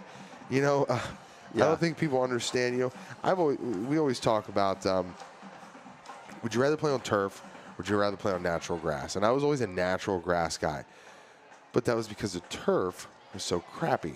Yeah. Now look at these turf fields. Right. They had cement under the turf back in the day, right? Literally, this is like going and lay. It's like going. You could like go lay down under. When Glen Oak first got their new field, their new turf after the old turf field was replaced, you can literally go down there and like take a nap on the thing. Yeah. You know, like eat dinner, chill out. You know, put a little blanket on and you know enjoy some football. But the comfort of these fields as you go down is a whole different story. So we're gonna let the halftime show roll on, and the LPL Financial halftime show. We'll catch some of the band here right now as you see Tiger Laverty and his team leading 34-7. We'll see the Kirtland Fighting Hornets marching band come out onto the field. We just got wrapped up with the Dalton Bulldogs. They're going to clear off. The Dalton Bulldogs marching band in all their glory going to head off the field here and make way for Kirtland Tiger marching band. So myself, TJ Downing, Jeff Tyler, we're going to step aside here for a second. When we come back, we have second half of football coming up here on the campus of Kirtland Local Schools. Hang with us.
His friends. Was it family? Brother-in-law.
And welcome back, folks, to the LPL Financial Halftime Show. You were able to listen to both bands there for home and away. Great job there. We got about 34 seconds here till kickoff of the second half of football. We'll give you an update on some stats out here and some scores in the area. Lake Blue Streaks still in the fourth quarter against McKeesport. Tied it up. They've got a good comeback there. It's 21-21. Smithville up 10-0 in the third quarter against Tuslaw. Jackson down 14-13 to Menor still in the third. Halftime at Louisville. It's 7-6 Louisville over New Philly. Northwest 12-0 over Norton. And Bookdale holding on to a halftime lead of 14-13 over Hoover. Padua 20, Alliance 6. Toronto running away with that one against East Canton, 35 rip. And just before halftime, Glen Oak was able to put one on the board there, 35-7 against Villa Angeles St. Joe. Early reports that the running back for Villa Angeles St. Joe went down with an injury, hasn't returned. So let's hope, you Buckeye fans, he's okay for the season, and we'll see him in scarlet and gray come next year. Memorial up 41 rip over St. Thomas Aquinas. St. Thomas, as we've talked about, has had their struggles a little bit with numbers and just trying to keep the program alive over there. So they're going to be a running clock here, start second half. Canton South down 33-0 to Benedictine. East and Whetstone, second quarter tied at 0. Marlington and Warrensville, second quarter tied at 0. And United and Minerva in the second quarter, 13 to rip. Also, Manchester up. Let me verify here. Manchester up 21-0 over Coventry. So Manchester has had their struggles. So it's good to see them. Maybe you start to right the ship a little bit over there at that school. Got a few friends over there that giving us some updates on scores, and we'll give you some updates all night as we go. Clock's been reset to about 2 minutes here before kickoff for this half. Want to thank Hilscher Clark Electric Company. They're our title sponsor. We've got to figure out who the Hilscher Clark Electric Player of the Game is. I've got an early vote here. We'll see which way TJ would like to go with it as well. Probably won't be as difficult as last night's decision in the Fairless Sandy Valley game as well there. Give us a like and follow and share and subscribe to our YouTube channel. You're listening to Jeff and Jeff Tyler, TJ Downing on the SMG Network here on our YouTube channel. We're also going to be with TKDS Sports.tv here as the season gets rolling. We're on Twitter at Stark Media Team. You can find us on there. You can find me on Twitter at JTyler1120. If you want to let me know how I can polish up these play-by-play skills, I'm always open for those suggestions.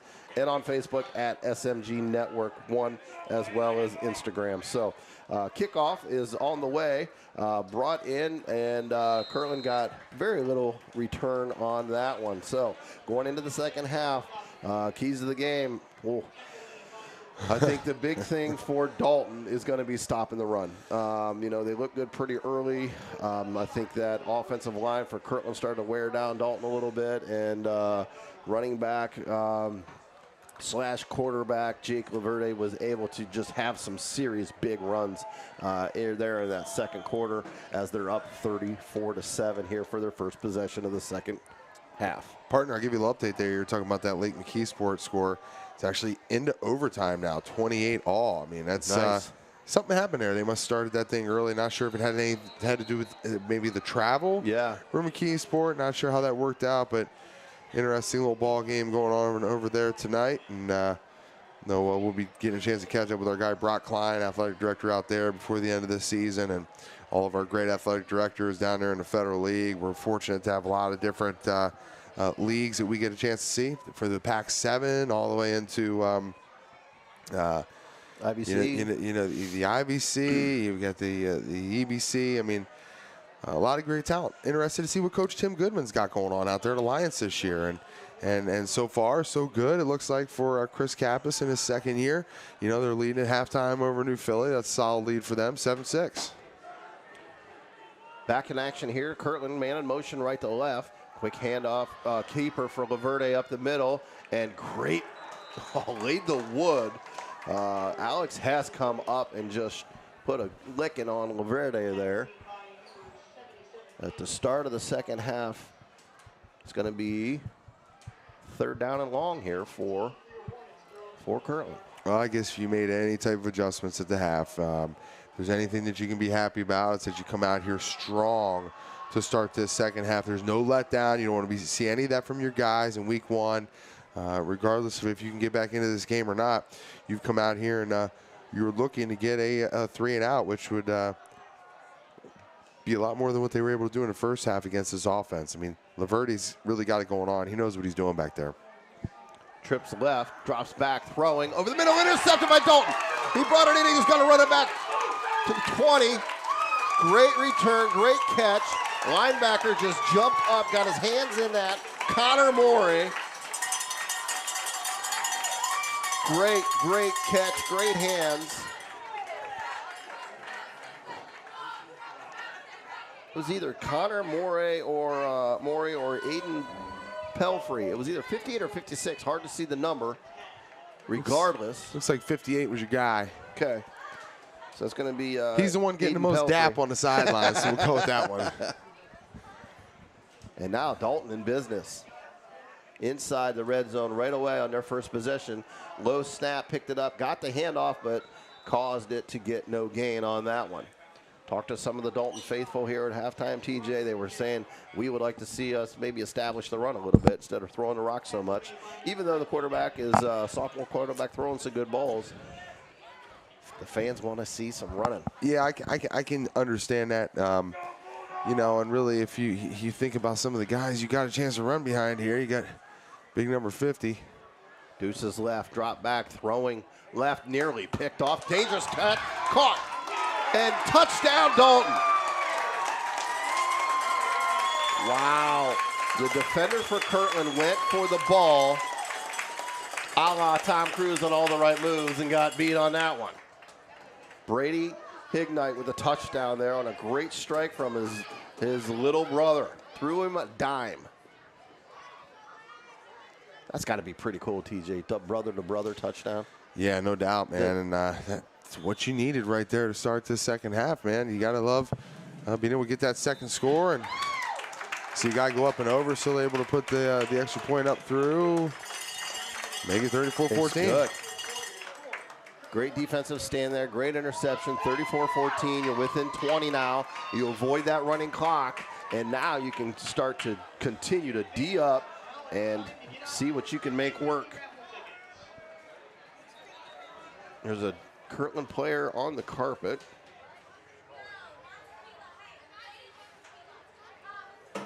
Also want to thank LPL Financial for not only doing our scoreboard updates, but the halftime show there.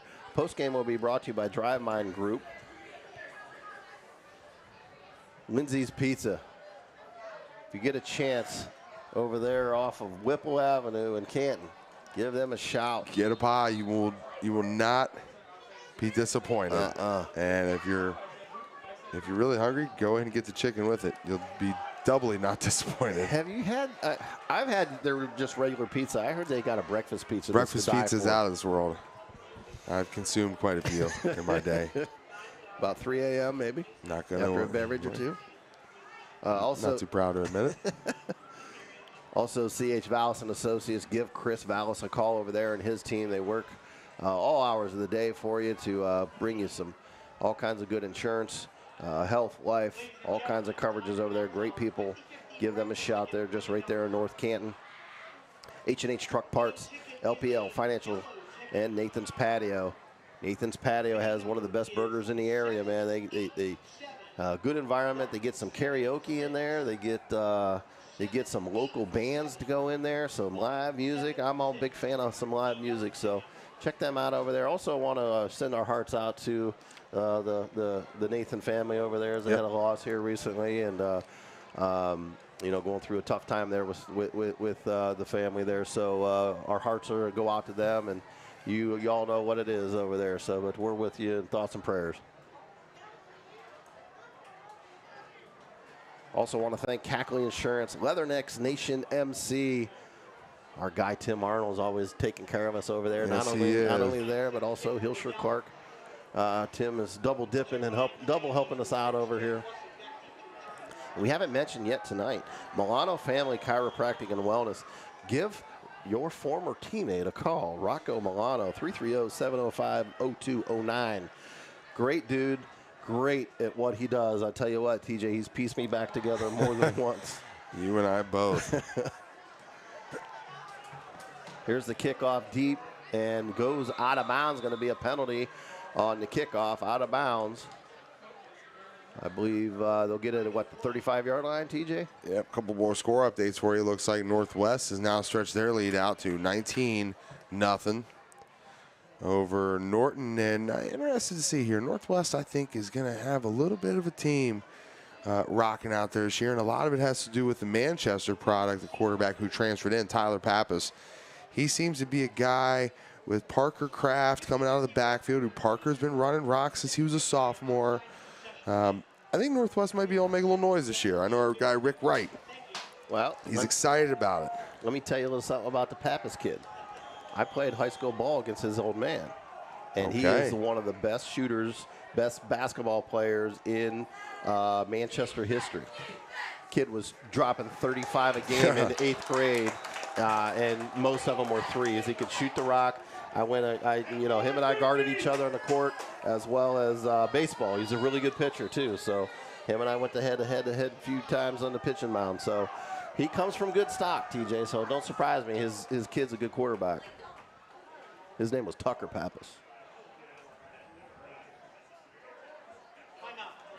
And it looks like we got a minor injury here on the field.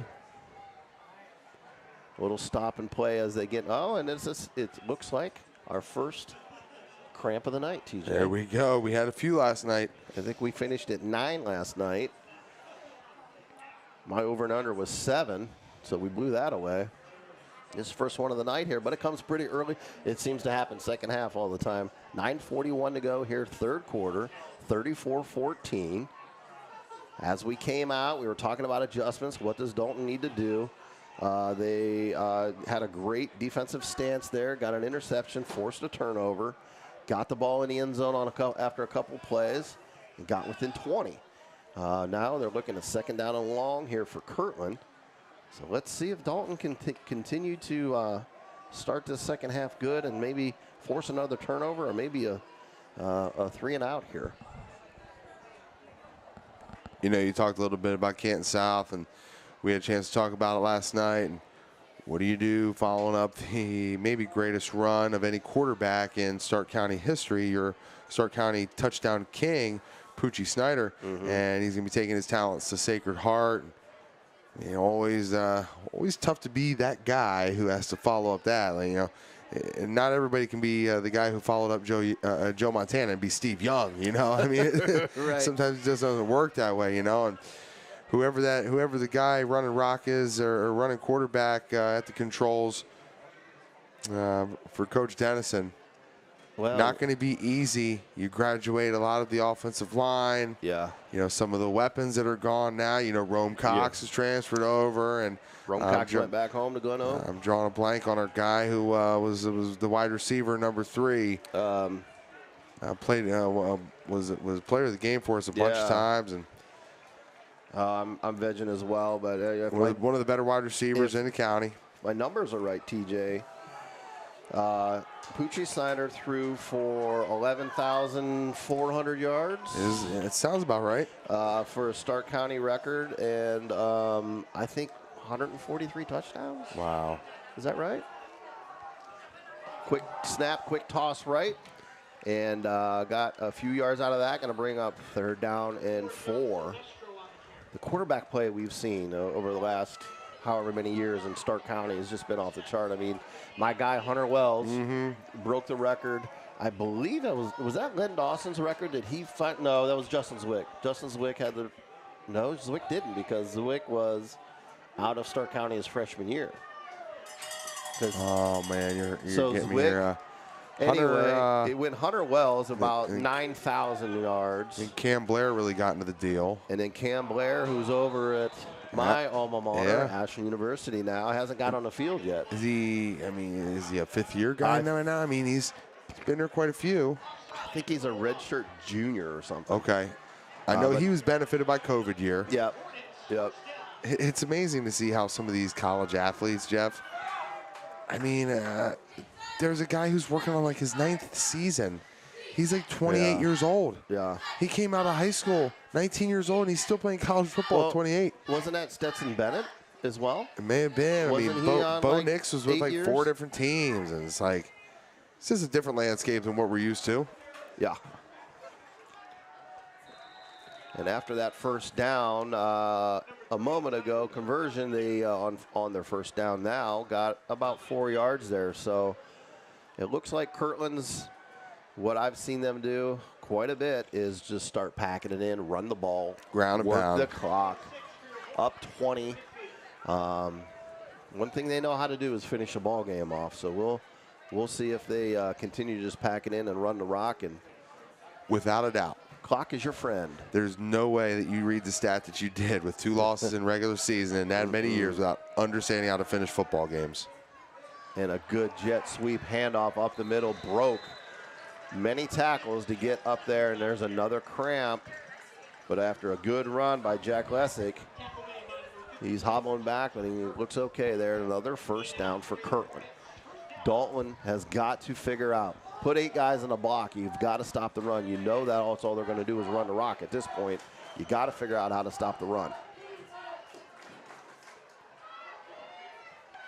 You know, TJ, you talked about playing a team like Kirtland, not afraid to play them every year. I like it. I like it. You know, you're a product of Glen Oak, and Glen Oak year after year after year has one of the toughest schedules in the state of Ohio. They're not afraid to play anybody. They have to play McKinley. They elect to play Massillon. They're playing Villa and St. Joe tonight, which has, I think, 6 committed D1 players, including the running back on Ohio State. Their non-conference schedule, I'd put it up against anybody in the state. Yeah. Year after year. You know, and we talked to We used to hear that a lot about Trucker over there at Central. He's doing that at a smaller school division. Not afraid to play anybody. Listen, we know we might be up against it, but so what? Let's play football. And what did that turn into? What, 3 state titles? Yeah. Is it 2 or 3? I think it's 3. 3 state titles. 2 of them for Lowell. I want to say 1988. Yeah, and my favorite football player of all time coming out of high school, Vince Gliotta, got it done in 2000. He had a couple wheels, didn't he? He had some Didn't wheels, he run like man. a 4.2, 4.3? Oh, boy, a little game on him. On the field and off the field. He was a good hoopster, too, wasn't he? Yes. I just found out he was on one of those MTV The Challenge shows, and I used to run with Vince a lot, played small star games with him, man. He was quite a character, and I never knew. My buddy was telling me, our buddy Troy Butler said, "Did you know Vince Gliotta? He was on like an MTV show." I'm like, what? I mean, I just, you kind of figure it's a quarterback type thing, cute little pretty boys. They put him on TV, but like one of those like Warrior like the challenge, thing. something like that, yeah. Interesting. As Kirtland continues to march down, a little toss right, got hit into traffic, but still got a couple yards out of that. And they are not, the chains are still there, so they can still get a first down at about the 1 yard line, looks like. It's going to be 3rd down and 2 at about the 4 yard line. So as we thought, Kirtland's just going to continue to run the rock until you stop it. Just run that clock. If it ain't broke, don't fix it. Nope. 6 minutes to go here in the 3rd quarter. See if we can get some more updates for you here on some scores. Ooh, Benedictine up 40 to rip. Now on South. Wow. Lake. Well, if it's accurate, it looks like Lake just won in overtime, 36-35. Wow. An idea, partner. McKeesport, that's got to be from down towards the river, right? I mean, the distance there, is that maybe why they? I would think. Columbus area? Yeah. United 13-0 over Minerva. Yeah, some of these say first quarter still, so I don't think these are updated. Aquinas down 41 rip at half. Still halftime at Glen Oak. Booked 14-13 over Hoover at halftime still. Northwest 19-7 in the third. Jackson down 20-13. I don't know, TJ. We're gonna have to maybe every year start calling the Fairless Sandy Valley game and then follow it up with Jackson Mentor, because the last 2 years it's Jackson always Mentor been a games banger. come. Now where are they playing that at? Is that up here where we're at? I mean, we're right down the road from Mentor. It's got to be at Mentor, because I called the game last year. Mentor at Jackson. So it's got to be up here. I still don't think they're going to get in here yet. I think they're going to be working on. We might have had time to get over there and catch you into that one. Yeah, right. But this isn't running clock here. 34-14. And maybe that's one of the things that you want to see if you're Coach Ray. Yeah. Okay, guys, listen. We're backs against the wall here. Do not give up the running clock. Yep. Do not give up the running clock. Okay, we may not win this thing, but let's go out here and earn our respect. I think Kirtland's already got the respect. Just from a 14-7 game last year in the first quarter, there's the respect there. But I know Coach Ray doesn't want to give up that running clock. And Alfieri just, off tackle. The road graders I talked to you about, man. Yeah. You've got some mammoths on that offensive line for Coach Tiger Laverty, and that hole between right guard and right tackle. I mean, you could have walked through there. Not very quickly, but I mean, you would have made it through. I'm a lover, not a fighter. Heard that.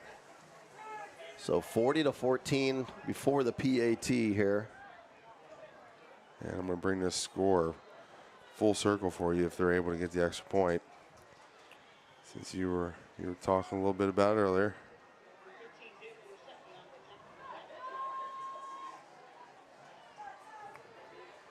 Here's the snap, the kick, it's up, and it is good. Thought it might be wide left for a moment, but that's through the upright. 41-14 Kirtland here on the Start Media Group Network. Well, 41-14, partner. You mentioned, talking about what do you kind of take away more from some of your more serious losses.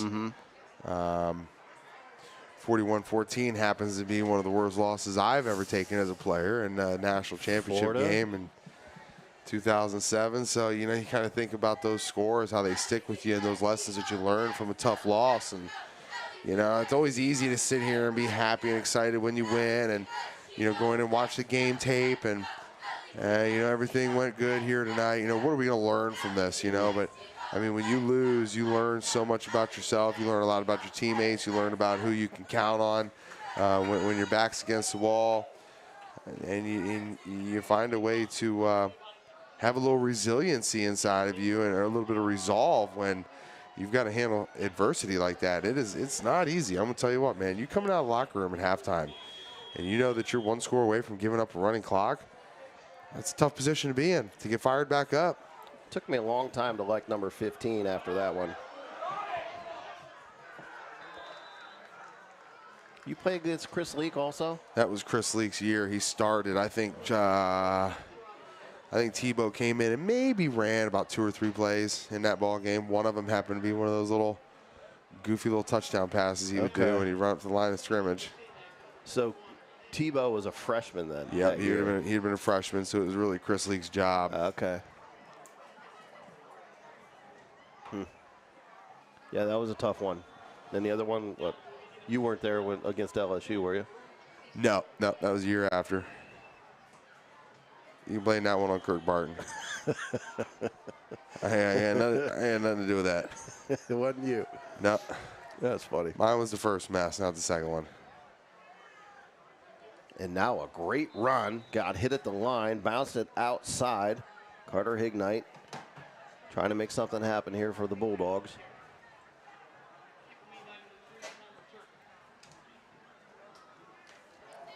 Pretty cool. Their sand pit. You see, they've got a nice cover on it right there, so you can walk across it. First time I've seen that. This is a new stadium, like not a new stadium, but a new turf and a new track. Nice facility. It always boggles my mind the amount of quality stadiums in Ohio that have turf. Yeah. Tuslaw this year became the last school in Stark County to get a turf field. You know what? It's been overdue, but yeah. Again, we know that Coach Dial, he's up there now. You know, he wants to have success.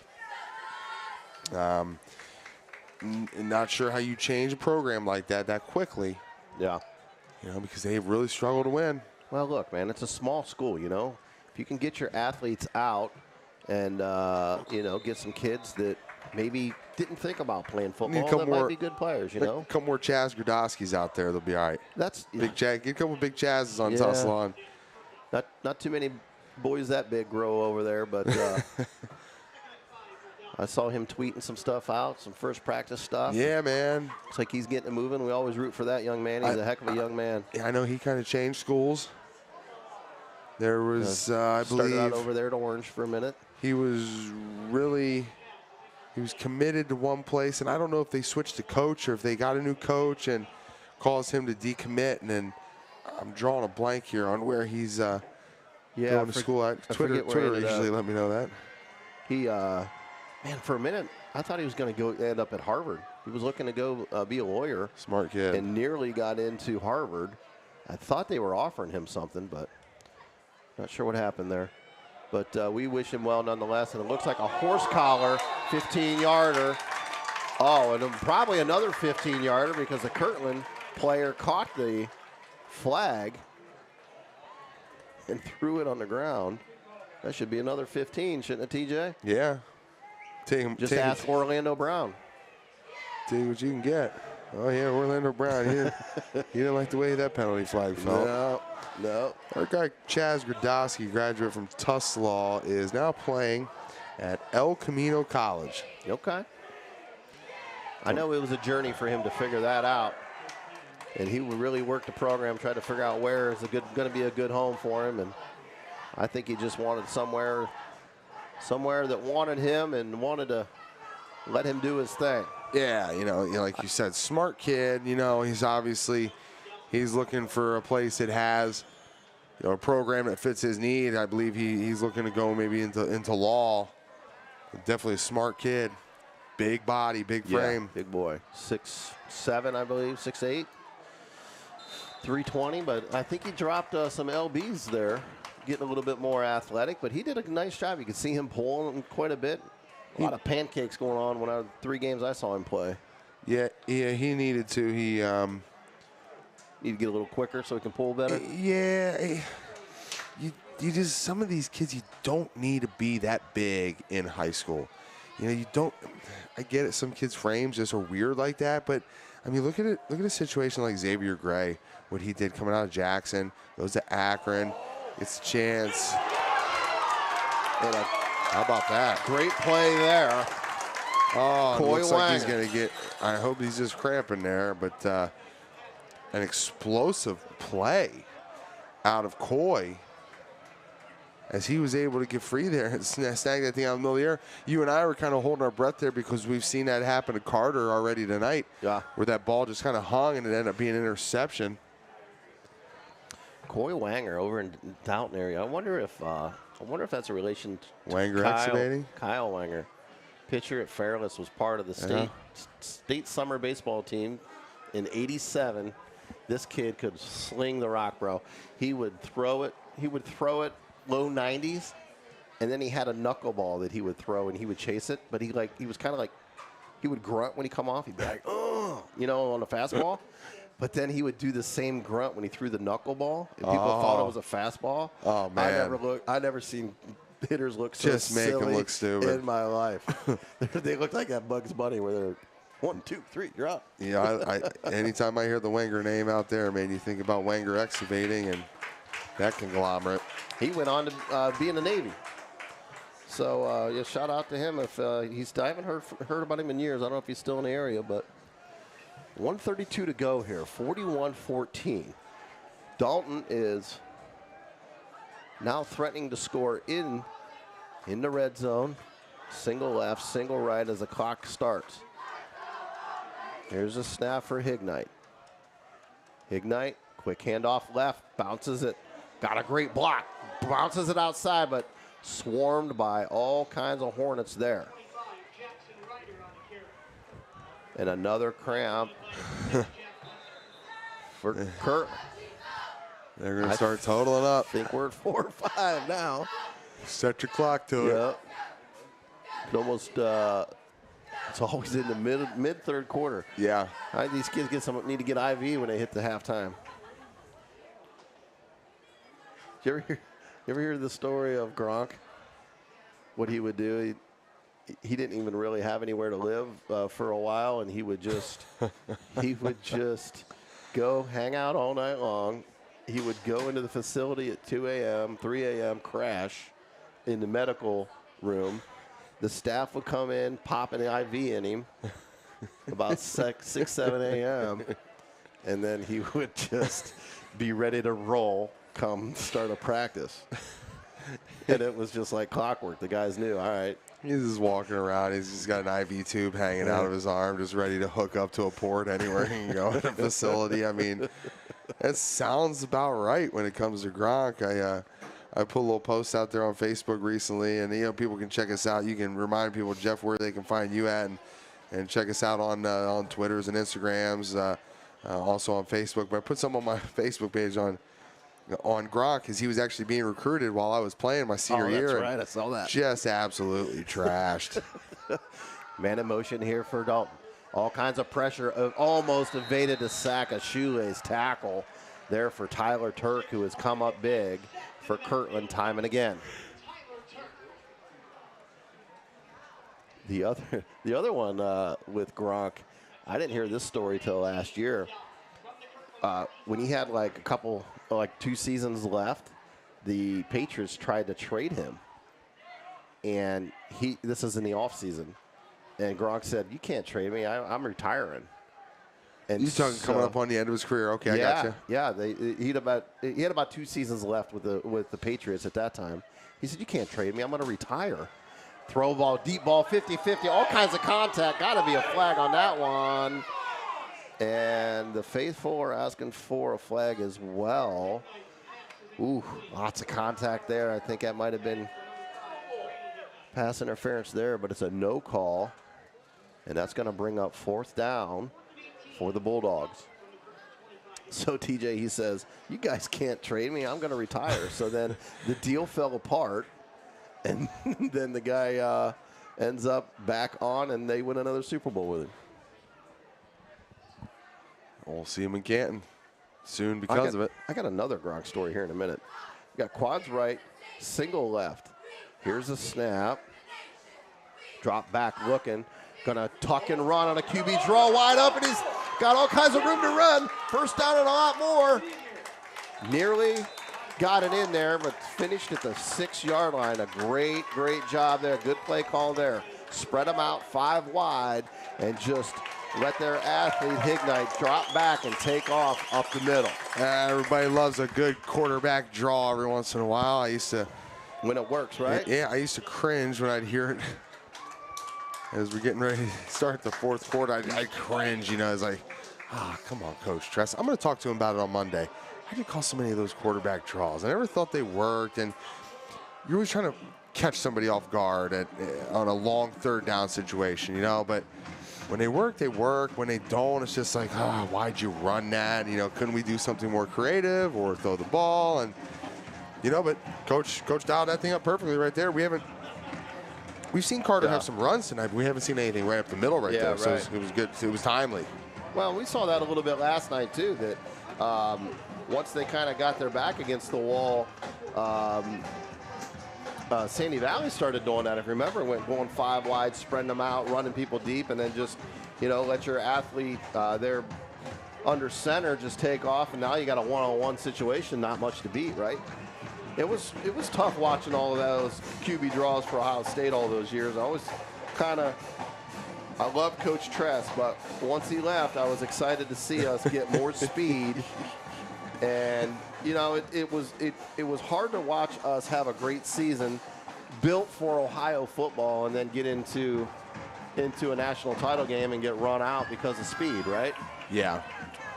So when Urban came in, he started recruiting wheels and speed and changed that landscape, and that was a little bit more fun to watch.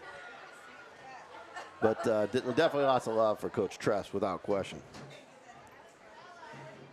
So now, start of the fourth quarter, down 41-14. They're going to go quads right, double stacked, quick bubble screen, and couldn't make anybody miss. So he's going to be down right away. Second and goal from the 5.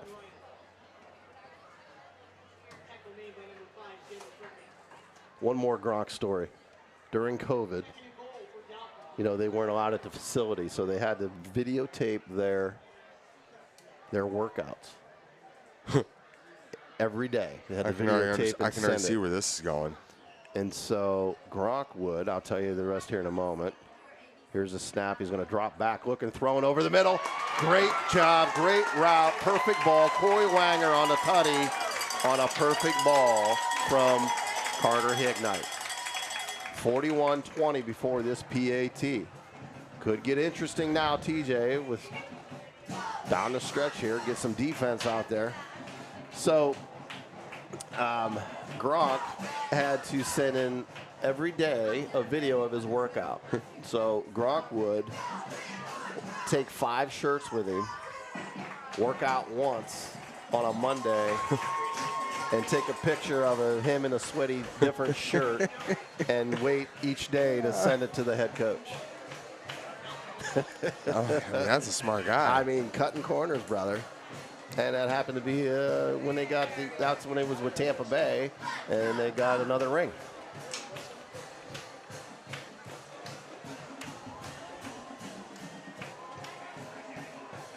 So now, down 20, 11:23 to go. Let's see if I can check on some other local scores here, see if we can get some new updates for you. Tuslaw still down 10-0 in the fourth quarter. Louisville down 12-7 in the third. Jackson, Mentor has blown it up now, TJ. 33-13, Mentor over Jackson. Buchtel, let's see here, 33-13 there. Buchtel up 14-13 over Hoover. Marlington up 14-6 over Warrensville. East Canton down 41 Rip. 26-7 ball game. Northwest over top of Norton. Villa Angia St. Joe 42, Golden Eagles of Glen Oaks 7 in the third. So running clock over there. Padua 20 over Alliance with 6. Aquinas, St. Thomas Aquinas of the Canton area 41-0. They're losing. Canton South down 40 to Rip to Benedictine. United hanging in, Minerva hanging in there, down 13 Rip. That still says first quarter, so that's probably not accurate. And Lake, TJ, Lake pulled out an overtime victory, 36-35. Unbelievable. What a score for opening week. They were one time down, 21-0, I think, 21-7. And Kirtland now, no gain on that draw play. 11:15 to go here. Fourth quarter, 41-21.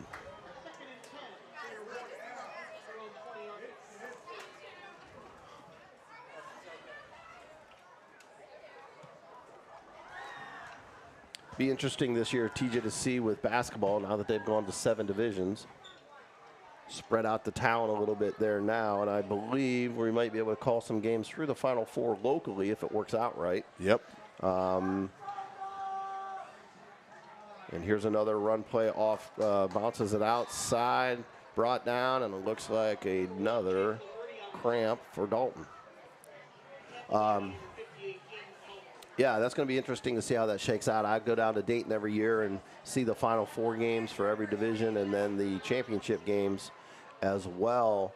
But they're not going to be able to put that all in one day now with 3 days with 7 divisions. So state championship games only down at Dayton Arena. Have you been in that arena? Oh, yeah. Good times. What a great place to see a basketball. Got a chance to call the, speaking of Northwest, the Northwest Lady Indians He played in the state championship against Purcell Marion. Right. And a great third down defense there for Dalton.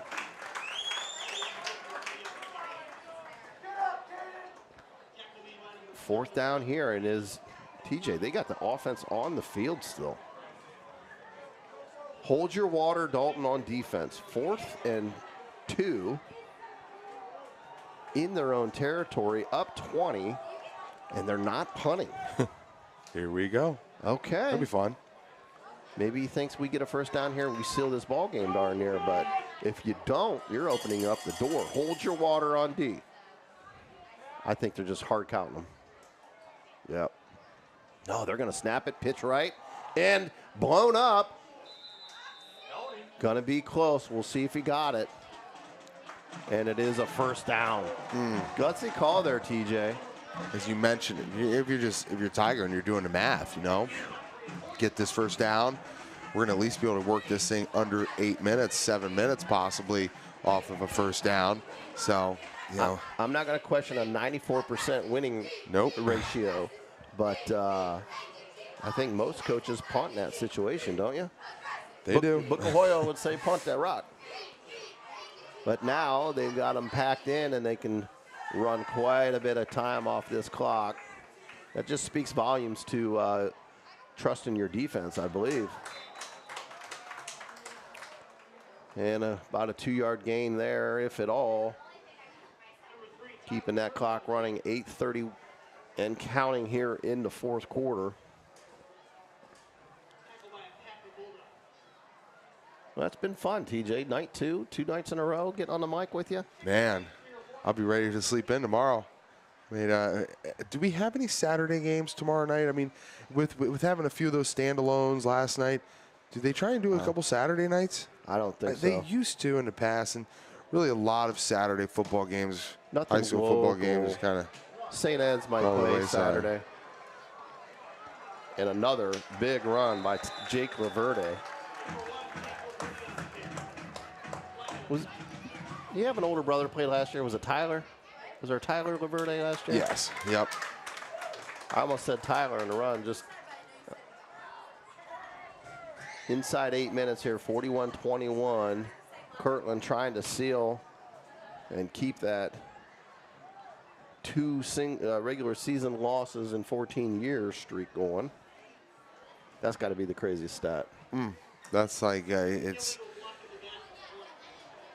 That one's going to come back. It kind of reminds you a little bit of what Mount Union did, that run where I believe it was like 200 regular season victories in a row, or 202 regular season victories in a row, until St. Thomas Aquinas graduate Anthony Meglin brought John Carroll down and beat him in Alliance. Man, I was there to call that game. Oh, my gosh. I've never seen just the guts of a quarterback, man, knowing what you're going up against. And on the other side, you got Dom Davis from St. Vincent St. Mary, who's running quarterback for Mount Union, and one of the best games I've ever seen, instant ESPN Classic.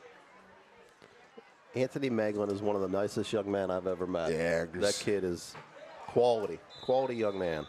One of the best ball players I've ever had a chance to see. I mean, we talk about overall athlete. I mean, one of those guys you and I talked about last night.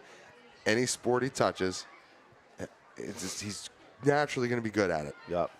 Well, he's part of that district final team as well with Aquinas in hoops.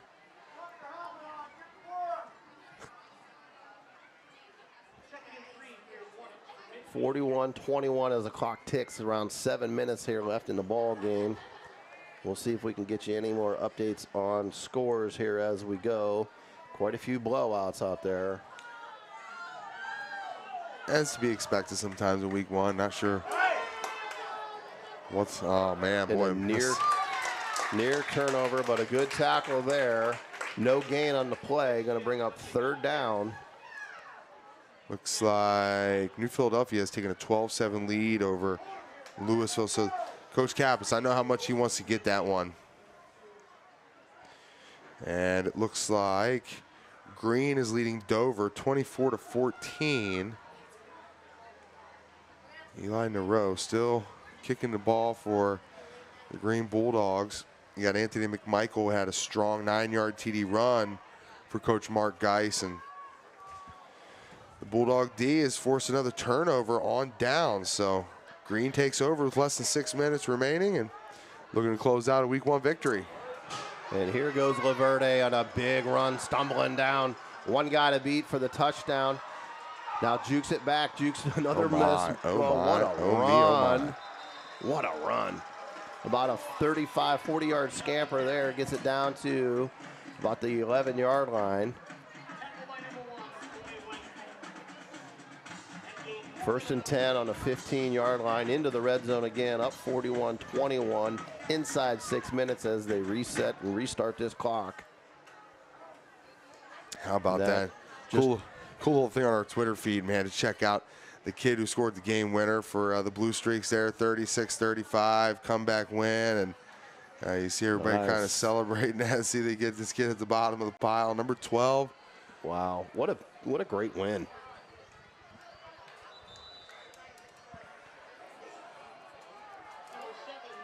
Don't know much about the Keysport, but anytime you get a, which we believe is a depleted team a little bit with Lake, and I mean that with all respect in the world, and I say that because of how much talent they've lost in the last year and a half. Just a ton of probably the best defense they've ever put on the field. You know, there 2 years ago, and they still got couple studs back, but good hard-fought victory for them. You know, Coach DeGeorge isn't going to let those kids lay down at any point. And here's a handoff again up the middle. Good move, jumped over the pile there, short of the touchdown. Nico Smack has rolled in here, man. Just a lot of different options coming out of the backfield. You've got. We talked about the big fellow, 37, Danny Alfieri. He's a 6-footer. Now you got Nico. He's coming in the ballgame. He's a 6-footer. Last 5'8" guy, but then boom, come back here to Jake Laverde. He's a 6'2" guy. I mean, a lot to work with here for Coach Tiger Laverde. Be looking for, as you mentioned, what, eighth state championship? Yep. Impressive. 214-14 in the last 14 years. Crazy. And that's going to be a touchdown. Tyler Turk on the TD for Kirtland to go up 47-21 here on the SMG Network. Thanks for joining us. I'm Jeff Tyler. He's TJ Downing. We'll be here with you all year. We're going to do our best to get creative this year and find some good matchups, even if we got to drive a little bit. We'll see what that looks like as the season rolls on. We've done quite a bit over the last few years of local Pac-7, local leagues, Federal League, of course, and we'll see what we can get creative with. We thought this one might be an excellent game. Two great teams. Kirtland won their 7th state title last year. Dalton coming off of their best season in school history. Only 2 losses last year was at the hands of the Division 6 state champ and the Division 7 state champ. Was their only 2 losses last year. So impressive season last year. You roll in here with a new head coach, Ray Leake, who's puts in a new offense. Looks a little bit different than last year's offense. Yeah, definitely. You know, I think they were a little heavier run last season, if I recall. Not quite as much throwing. Our guys that would go down there and cover them, our good buddy Rick Wright and Chris Brady. Shout out to Rick Wright. This is the first year he's not going to be the Northwest Touchdown Club president. He did a phenomenal job over the years, always setting us up in a press box, bringing us some goodies from in town. And he kind of related it to like a full house type backfield. You know, you've got 3 different dudes back there that can carry the ball, so it really kind of keeps you on your toes or on your heels as a defense to where could it be coming from. I talked about Grayson Siders, talked about some other guys, and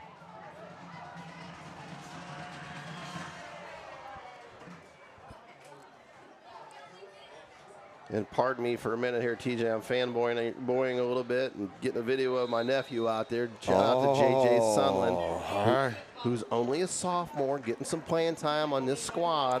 Well, then here, maybe I can fanboy a little bit since I get in with my boy. Get in there with my boy, JT. The natural.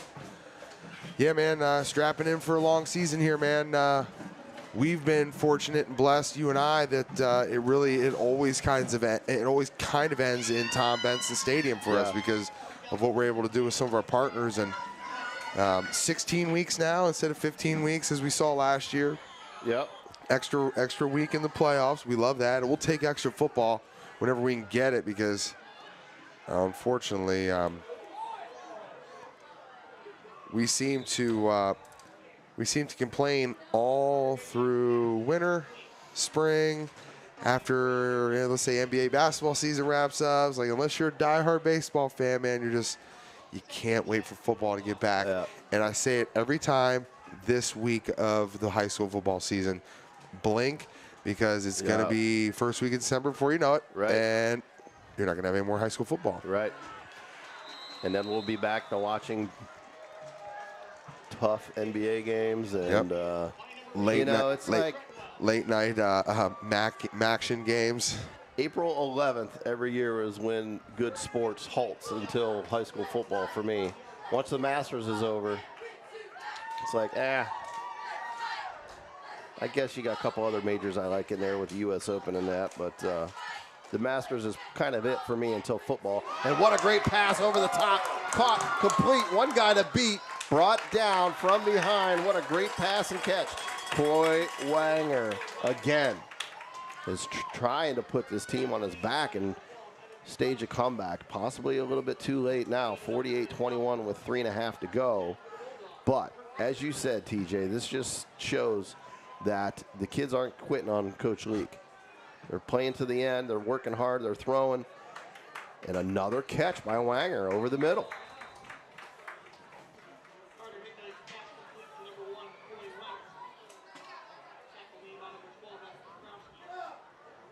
And it looks like a Kirtland player's down, possibly another cramp. The week 1 cramps.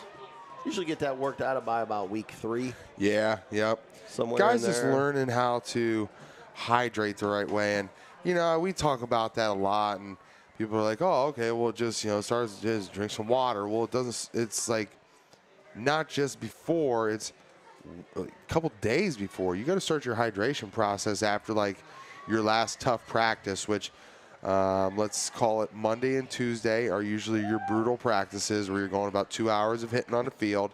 And then Wednesday you start to taper back, and Thursday you'll have a walkthrough. So you need to start your hydration process Tuesday night, recovering from that. And, yeah. A lot of guys just, not to say that all players don't like practice. You talk about practice? But nobody's ever really going 100% in practice all the time. So when you finally start going 100% here with these fast twitch muscles, right? Now all of a sudden it's like, okay, well, not used to that. Low snap, all kinds of pressure, busted play, got outside, got room to run, and got all the way into the end zone for a touchdown.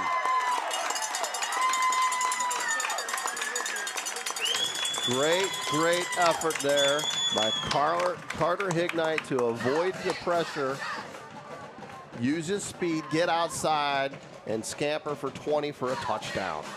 48-28. Not giving up over here on the Dalton sideline. Love to see that, especially against a team that is a division higher. The pedigree and the history that we've talked about with how good this squad is here at Kirtland. I mean, it's a tough loss, TJ, but I think you can take a lot of good things from this victory or from this defeat and say, look, we got beat by a great football team, but look at what we did, what we were able to do. We didn't give up. I mean, this could have easily been a 60-7 ball game had they decided to give up, right? Right. And it's 48-27, and they're still doing some things down the stretch. This could give you confidence going into the upcoming weeks to say, hey, even if we're down by a touchdown or so, we know we can score down the stretch. Against good defenses. Against a great football team. So definitely like to see this. I apologize about some of our camera angles here. It's been hard with the windows kind of cutting us off here. We have the slanted forward angled press box windows that can kind of cut off some of the corners of the end zone. We're trying to do our best job possible here to get you all the action, but sometimes it's easier said than done. Onside kick is successful. Great kick. Bounced it off that up back for Kirtland. Couldn't handle it. And now Dalton's offense is back on the field.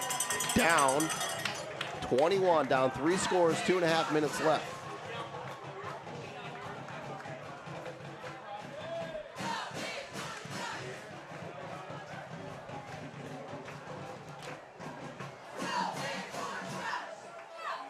CS Fowlis and Associates, they sponsored our pregame, and they've been with us for all 3 years we've been around. Thank you to Chris Fowlis over there and the team. LPL Financial Scoreboard Updates and Halftime Show is sponsored by them. Here's the snap, drops back, going to leak out to the right again, looking for somebody, and he found, guess who? Coy Wanger. Coy Wanger stumbling down to the 32-yard line before he got knocked out of bounds. Coy Wanger is coming to play ball tonight. Yeah, he's having a heck of a game. He's going to quickly find himself number 6's new best friend. When you're looking for that outlet, that safety valve, I think Carter Hignite knows where he needs to go now. Yep. Back in action again, 4 wide. Got up back for protection. Throw over. A little bit low pass. I think that was incomplete. They are going to call that a catch. No. For Wanger again. It was Wanger. And they're going to call that a catch. It looked like that skipped, but I think the Bulldog fans will take it. 2 minutes and counting. Drops back again. It's the Wanger show. And that one hit the pavement. Incomplete pass. They're going to stop the clock.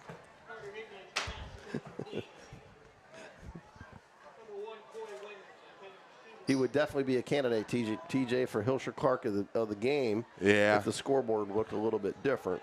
Yeah, I think there's one guy only. It's probably going to be getting that award later tonight. Yep. QB draw successful again. First down, made a guy miss. Got it cleared down to the 7-yard line. So Dalton, again, threatening to score inside 2 minutes with the clock stopped.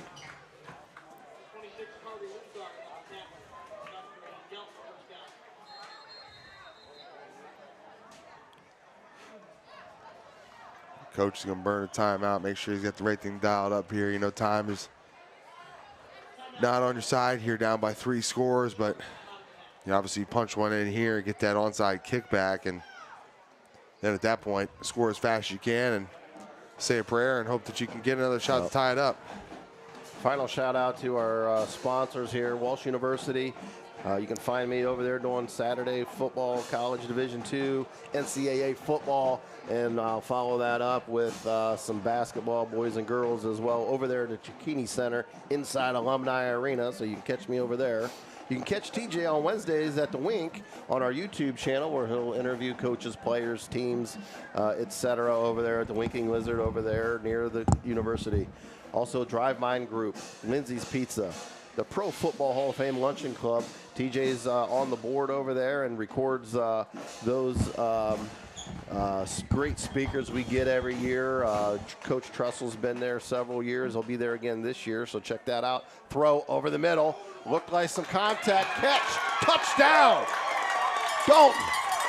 Another dime to, guess who, TJ? Number 1, Coy Wanger brought another catch in. Racking up the catching yards and another touchdown for Dalton. 48-33 before the PAT. If this is successful, they'll be down 2 scores with 1:40 to go. Keeping our interest now, TJ. The kick's up. Kick is down the middle and good. Not sure if we were expecting to see this from the second half. Not at all. But you got to love it. 48-34.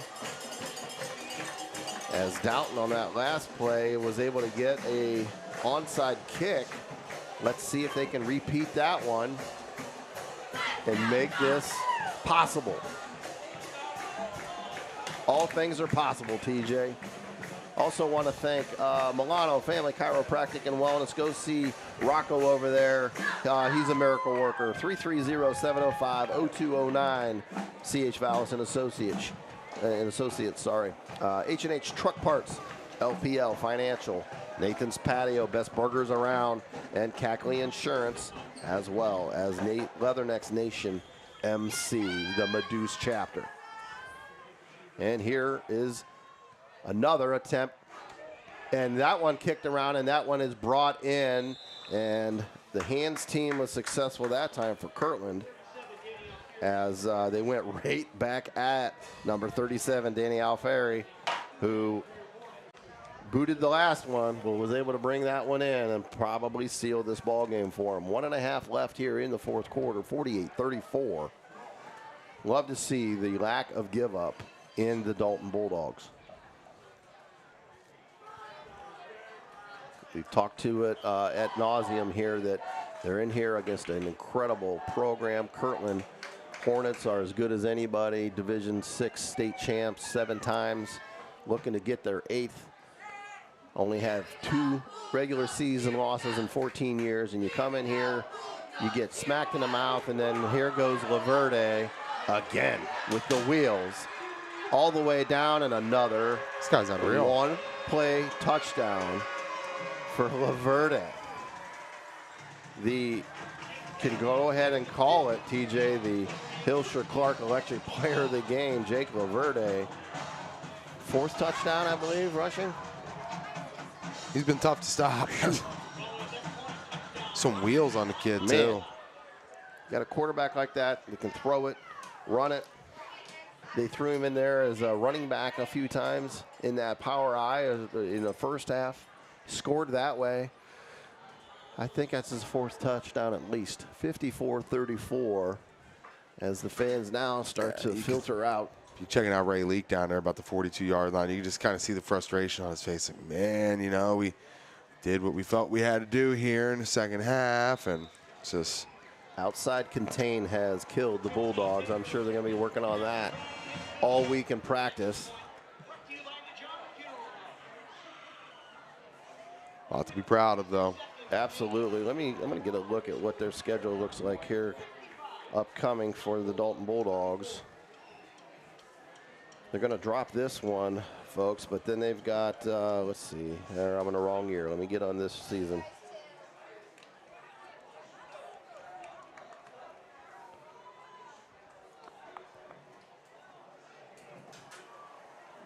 Yeah, so they've got, let's see, their upcoming schedule.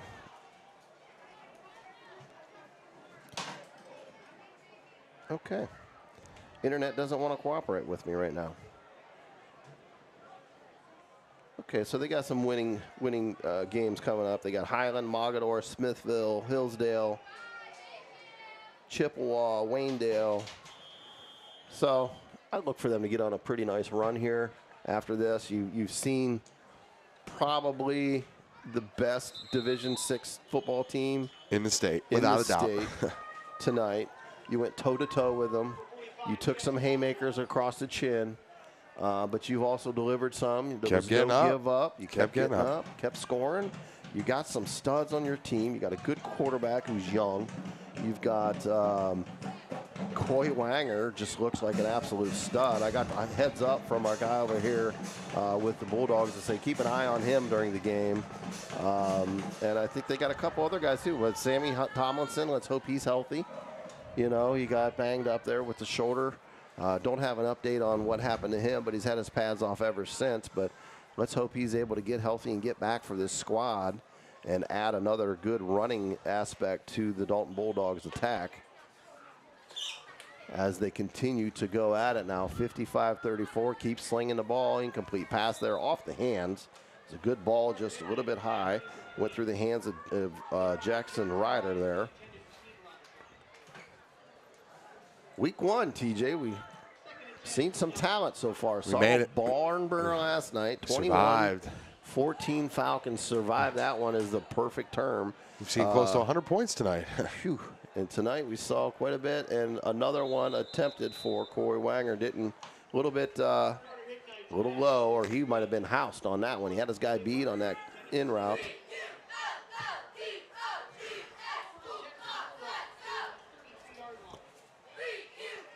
Yeah, that folks, that Fairless game last night, we're going to be posting that on our YouTube channel here this week, as well as this ball game. You'll be able to see both of those, so you can jump over there and see that. That was a barn burner. It went down to the wire. Sandy Valley had the ball at the very end, tried to tie it, and came up a half a yard short with no time on the clock. And that's got to be a flag there, and it is. Flag in the air on a pass interference on Alex Hess. And it's going to be 15 yards there for Dalton. And I can't believe Kirtland fans are booing because he had a saddle on on him. He rode him for about 3 yards. 55-34. The Bulldogs continue to battle. Deuces left, deuces right, snap, drops back, looking, gonna tuck and run and jump up. Throw over the middle, caught, stiff arm. Broke one, nearly 2 tackles. And he went to his older brother on that one, Brady Hignite. Brought that one in on a great route. Great little hesitation on a quarterback to take off like he's running and then stop and do almost a Tebow jump pass. Deuces left again and right. Drops back, throws over the middle to his big brother again. 2 for 2. Starting to see the, in this hurry up, TJ, some of the weapons that Dalton has that they really didn't show a lot of that early. Might want to go hurry up early on. And I realize Kirtland's probably more like a prevent at this point, but. And timeout taken now by Ray Leak for the Bulldogs. And they said it's a first timeout for them. I thought it was their second. I thought they took one earlier. But 55-34. This one's out of reach here at this point. But, TJ, this got to send a message to your team that head coach is calling timeout still at this juncture. Yep. Because, you're going to be in a situation maybe next week, maybe week 7, maybe week 9, maybe in the playoffs, where you have a chance to win a ball game. And you can bring these kids in, get them refocused, say, hey, this is what we're going to do. I did that quite a bit when I was coaching, TJ. I would get, if we had a big lead or we had a situation, I would put a kid in a situation to see how he handled it. And, create something that we can maybe go to down the road, and they're not quite as scared in that situation again. So I like the approach, definitely. 55-34, second down and 12. Going to draw back and a throw over the top, double teamed and now picked off. Just didn't throw a good ball. And Brady Hignite's asking for a flag. I didn't see contact there. There was double teamed. The safety just jumped in front of that wobbly pass and was able to pick it off, and pretty much going to seal the ball game at this point.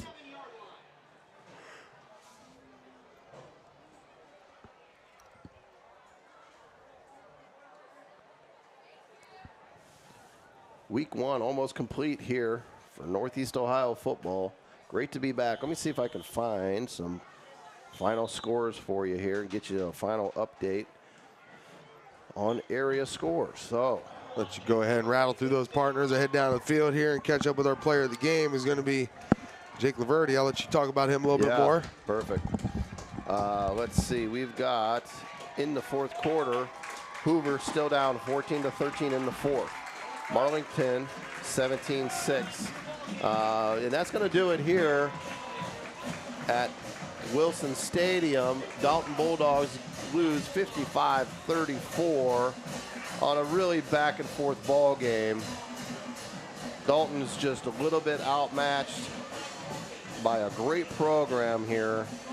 We talked quite a bit about the success of them, but Dalton also has nothing to hang their head about. Played a great ball club. Final 55-34 in Kirtland's favor. They're going to go to 4-0 against Dalton all time in their head-to-head matchup.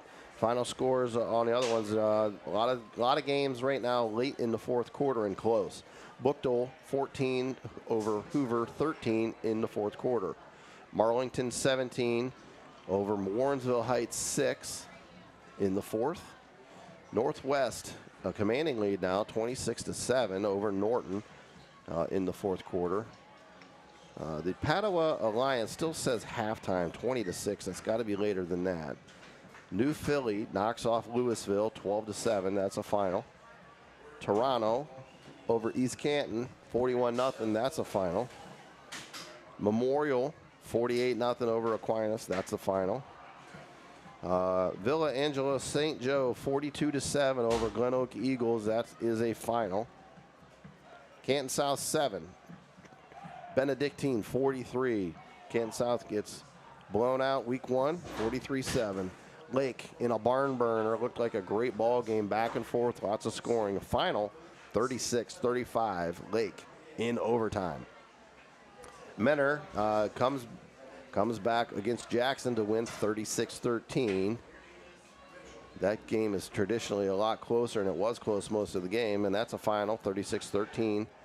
And finally, Tuslaw drops their opener, lose to Smithville, 17-0, and that is also a final.